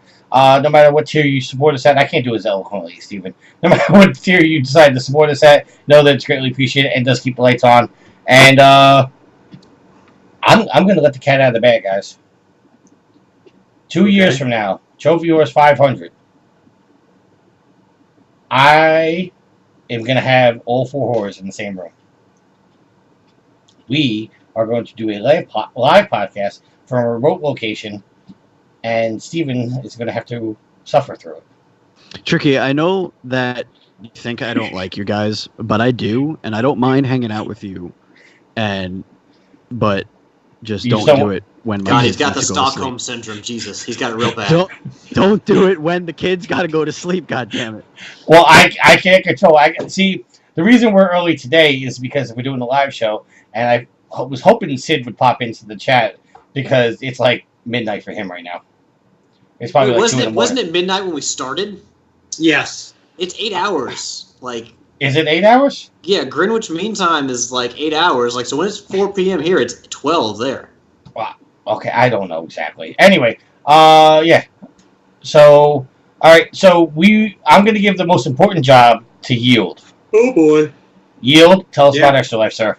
So, Extra Life. Did we just do that? We did that. Alex did that. I did Humble Bundle. Oh, he did Humble Bundle. I'm sorry. All right, go ahead. Pay attention to the show. Listen, he went real quick. He went Yield, real ahead. fast. The floor is yours, Yield. We sure? The floor is yours, sir. Okay, 24-hour video game marathon event where it benefits the Children's Miracle Network of Hospitals. So you go get donations from friends, neighbors, coworkers, family members, and all the monies donated to you, 100% of that goes to the Children's Miracle Network Hospital of your choice. You can join Proven Gamers team, create your own, do it by yourself. November 2nd. 24-hour marathon. Where? Your home. All right, Steven, I'm going to call you out, put you on the spot. Yeah, go ahead. Ask me what. And you have to say yes. Okay, fine. If I raise $500 on Extra Life, you have to come to my house and sing in Rock Band for at least 4 hours. You've almost have $400. No, I only have $7,500 right now, and I said $500. Oh, I said maybe I meant. So, Steven, when I have $500, you have to come to my house November 2nd and sing in Rock Band for at least 4 hours. He's averaging over $1,000 the last few years.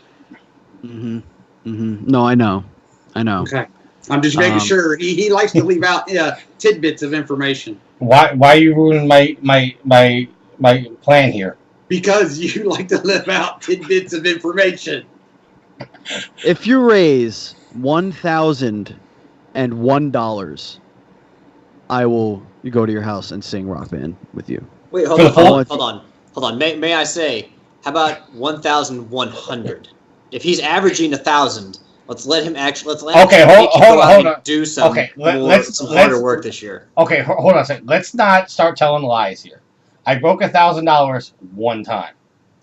I've been averaging $600 to $700. What is it? 7? I've been averaging between 6 and 7. All right. If you raise $650, I'll come. For the full 24 hours? No, that's not happening. I can't stay awake for 12 hours, so no, you're not getting 24 hours. Listeners, you have to see the look in his face, like, no, absolutely not. No, not a chance in hell. I'll provide the Red Bull and the pizza. I have exactly 4 minutes to finish this show. Let's get to shoutouts. Okay, before we do that, I'm just gonna say this: 650. Steven's coming. I hit 1,000. He has to drag Andy along. All right, let's close out the show. Alex, your shout out, sir. I want to give a shout out to the listeners, everyone who joined in the chat today, everyone who has supported us to get us to 400 episodes, to get us on iHeartRadio, Spotify. Thank you all very much. You all are appreciated more than we can ever convey. Give a shout out to Yield and Tricky for always recording. Like weekly. It's podcasts take up more time than you think, and I definitely appreciate Yield and Tricky for spending some of their time with me every week. Steven for spending hours with us today, even though he's got a family. He's busy with another podcast tonight, so thank you, Steven, for joining us. And lastly, to my awesome girlfriend, Ashley, who is in the Twitch chat, but also sending me messages like, I'm lurking in the other room staring at you. No, the loft, you nerd. And I was like, what? And she's like, you looked in the bedroom for me. I saw you. So yeah, she's lurking on me in the other room, and when she said that, I looked behind me because I thought somehow she had snuck into the room, and no, she didn't. But no, she also commented that because Tina sent in something, that she's a bad girlfriend for not sending any audio. We went that entire time with no government names, and you just ruined it. Whatever. But I told her she's a great girlfriend because she's participating in the chat and always supporting us. So I love you, honey. Thank you. Shout outs over. Yield. Yo. So Steven's gotta go. Stop with jokes. Well, you should have started with him so he could have left. Anyway. No, he's got to say to the end anyway. Okay. Anyway, so a shout out to always the Pimps and the Madisons of the Horror Dome. Thank you for joining tonight. Thank you for downloading, always listening, talking with us. Shout out to Alex for not only recording tonight, but for having some epic Rocket League matches. We're whooping that ass, boy! Whooping a whoop ass. Oh, yeah! A shout out to Tricky for not only recording tonight, but for him, the Goddess, and Sweet Mama D for playing some Rock Band. That was actually kind of some fun the other night. Shout out for Steven for finally coming out of retirement and recording 400 with us. And just for the record, I had to give him like 3 weeks notice that he had to make sure he was available. And a shout out to everyone who sent in audio or email. It's appreciated. Steven, your shout out, sir. Well, let me tell you something, dudes. When I get to go to Trophy Horse episode 400, dude, I get real excited, brother. And I'm going to tell you this right now and only this time, dudes. The three of you, Alex, Yield, and Tricky, you're like brothers to me, dude. I'll go to the edge of the universe for you, brother. And when it comes to trophy whores, there's nothing I'd rather be doing in the middle of my day. Except, taking care of my family and all that other stuff and possibly eating dinner. But that's beside the point, dude. Because what you gonna do when these 14-ish around pythons come run wild on you? How sad is it that your microphone completely covered up your muscle? And I also want to say that I just linked up my account to the PlayStation Rewards, and I want to have a very quick contest with the three of you and the chat. I want to know what you think. How many points you think I have? How many points do you think I have stored in all of my PlayStation activity, whatever it has allowed me to do up until this point? Okay, well, when did you start your account? Like my PSN account? No, when did you start your Sony Rewards account? I literally just activated it now. So you have 0 points because it's not retroactive. No, there is some retroactive stuff here. The last activity I have on here is from April 23rd. Okay, so you have 1 coin. 1 point. No, I'm going to say you have 300. 625 points. What's the chat saying? Because I had to refresh it. It wasn't working. CJ says 5 points. That's all it's done so far. Close. How many points you got? The winner is Yield. I have 351 points. Well, 300. That's more than I thought you would have. 8-Bit said 2,422. I wish. All right. I want to give a shout out to the listeners first and foremost. Thank you very much. I know we joke around a lot, and we, don't always put out the show on time. I mean, that's numerous reasons. Mostly it's me, because I get lazy or I get busy or whatnot. But thank you very much. 400 episodes. That's incredible. I will tell you, and I think Alex and Yield and even Steven can agree, there are sometimes you sit down in front of this microphone and you just do not want to do this. But I will tell you 100% what keeps me going is the fans. It's JT, it's 8-Bit, it's Kalai, it's Always Rolling. All the people that we've mentioned over the show, at times, it's amazing that you guys love us the way you do. Give us the shout out. Give us the feedback. I was amazed at how many people actually came out of the woodworks and recorded audio for the show. It was so much that I just lost track and forgot to keep putting them in the show. Huge shout out to Doc, who took time on his cell phone to make a video from his front porch. That's amazing. Doc is the reason I got into podcasting. Doc is the reason I got into Extra Life. I mean, he means a lot to me. It's grateful. Shout out to Goddess, who is literally sitting in the other room holding down my cat, who's in heat, so the cat doesn't make noise. Shout out to Sweet Mama D, who, every day makes my life worth living. Thank you very much from the bottom of my heart, and I think I speak for everybody here, as Steven is playing keyboard guitar.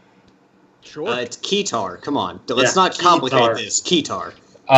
But thank you very, very, very much for giving us the love, and we hope to see you guys in the future shows. We're going to keep going. Hopefully we hit 500 shows, as many of you guys want. You guys want us to hit 800 shows. That's just incredible. This is 8 years of my life that I've been sitting behind a microphone, talking video games with you guys. I could not do it without everybody listening. Thank you very much. So, until next week, happy trophy hunting. Don't forget to eat your vitamins. See ya. Steve Mania is running wild. All right. 5 seconds of silence.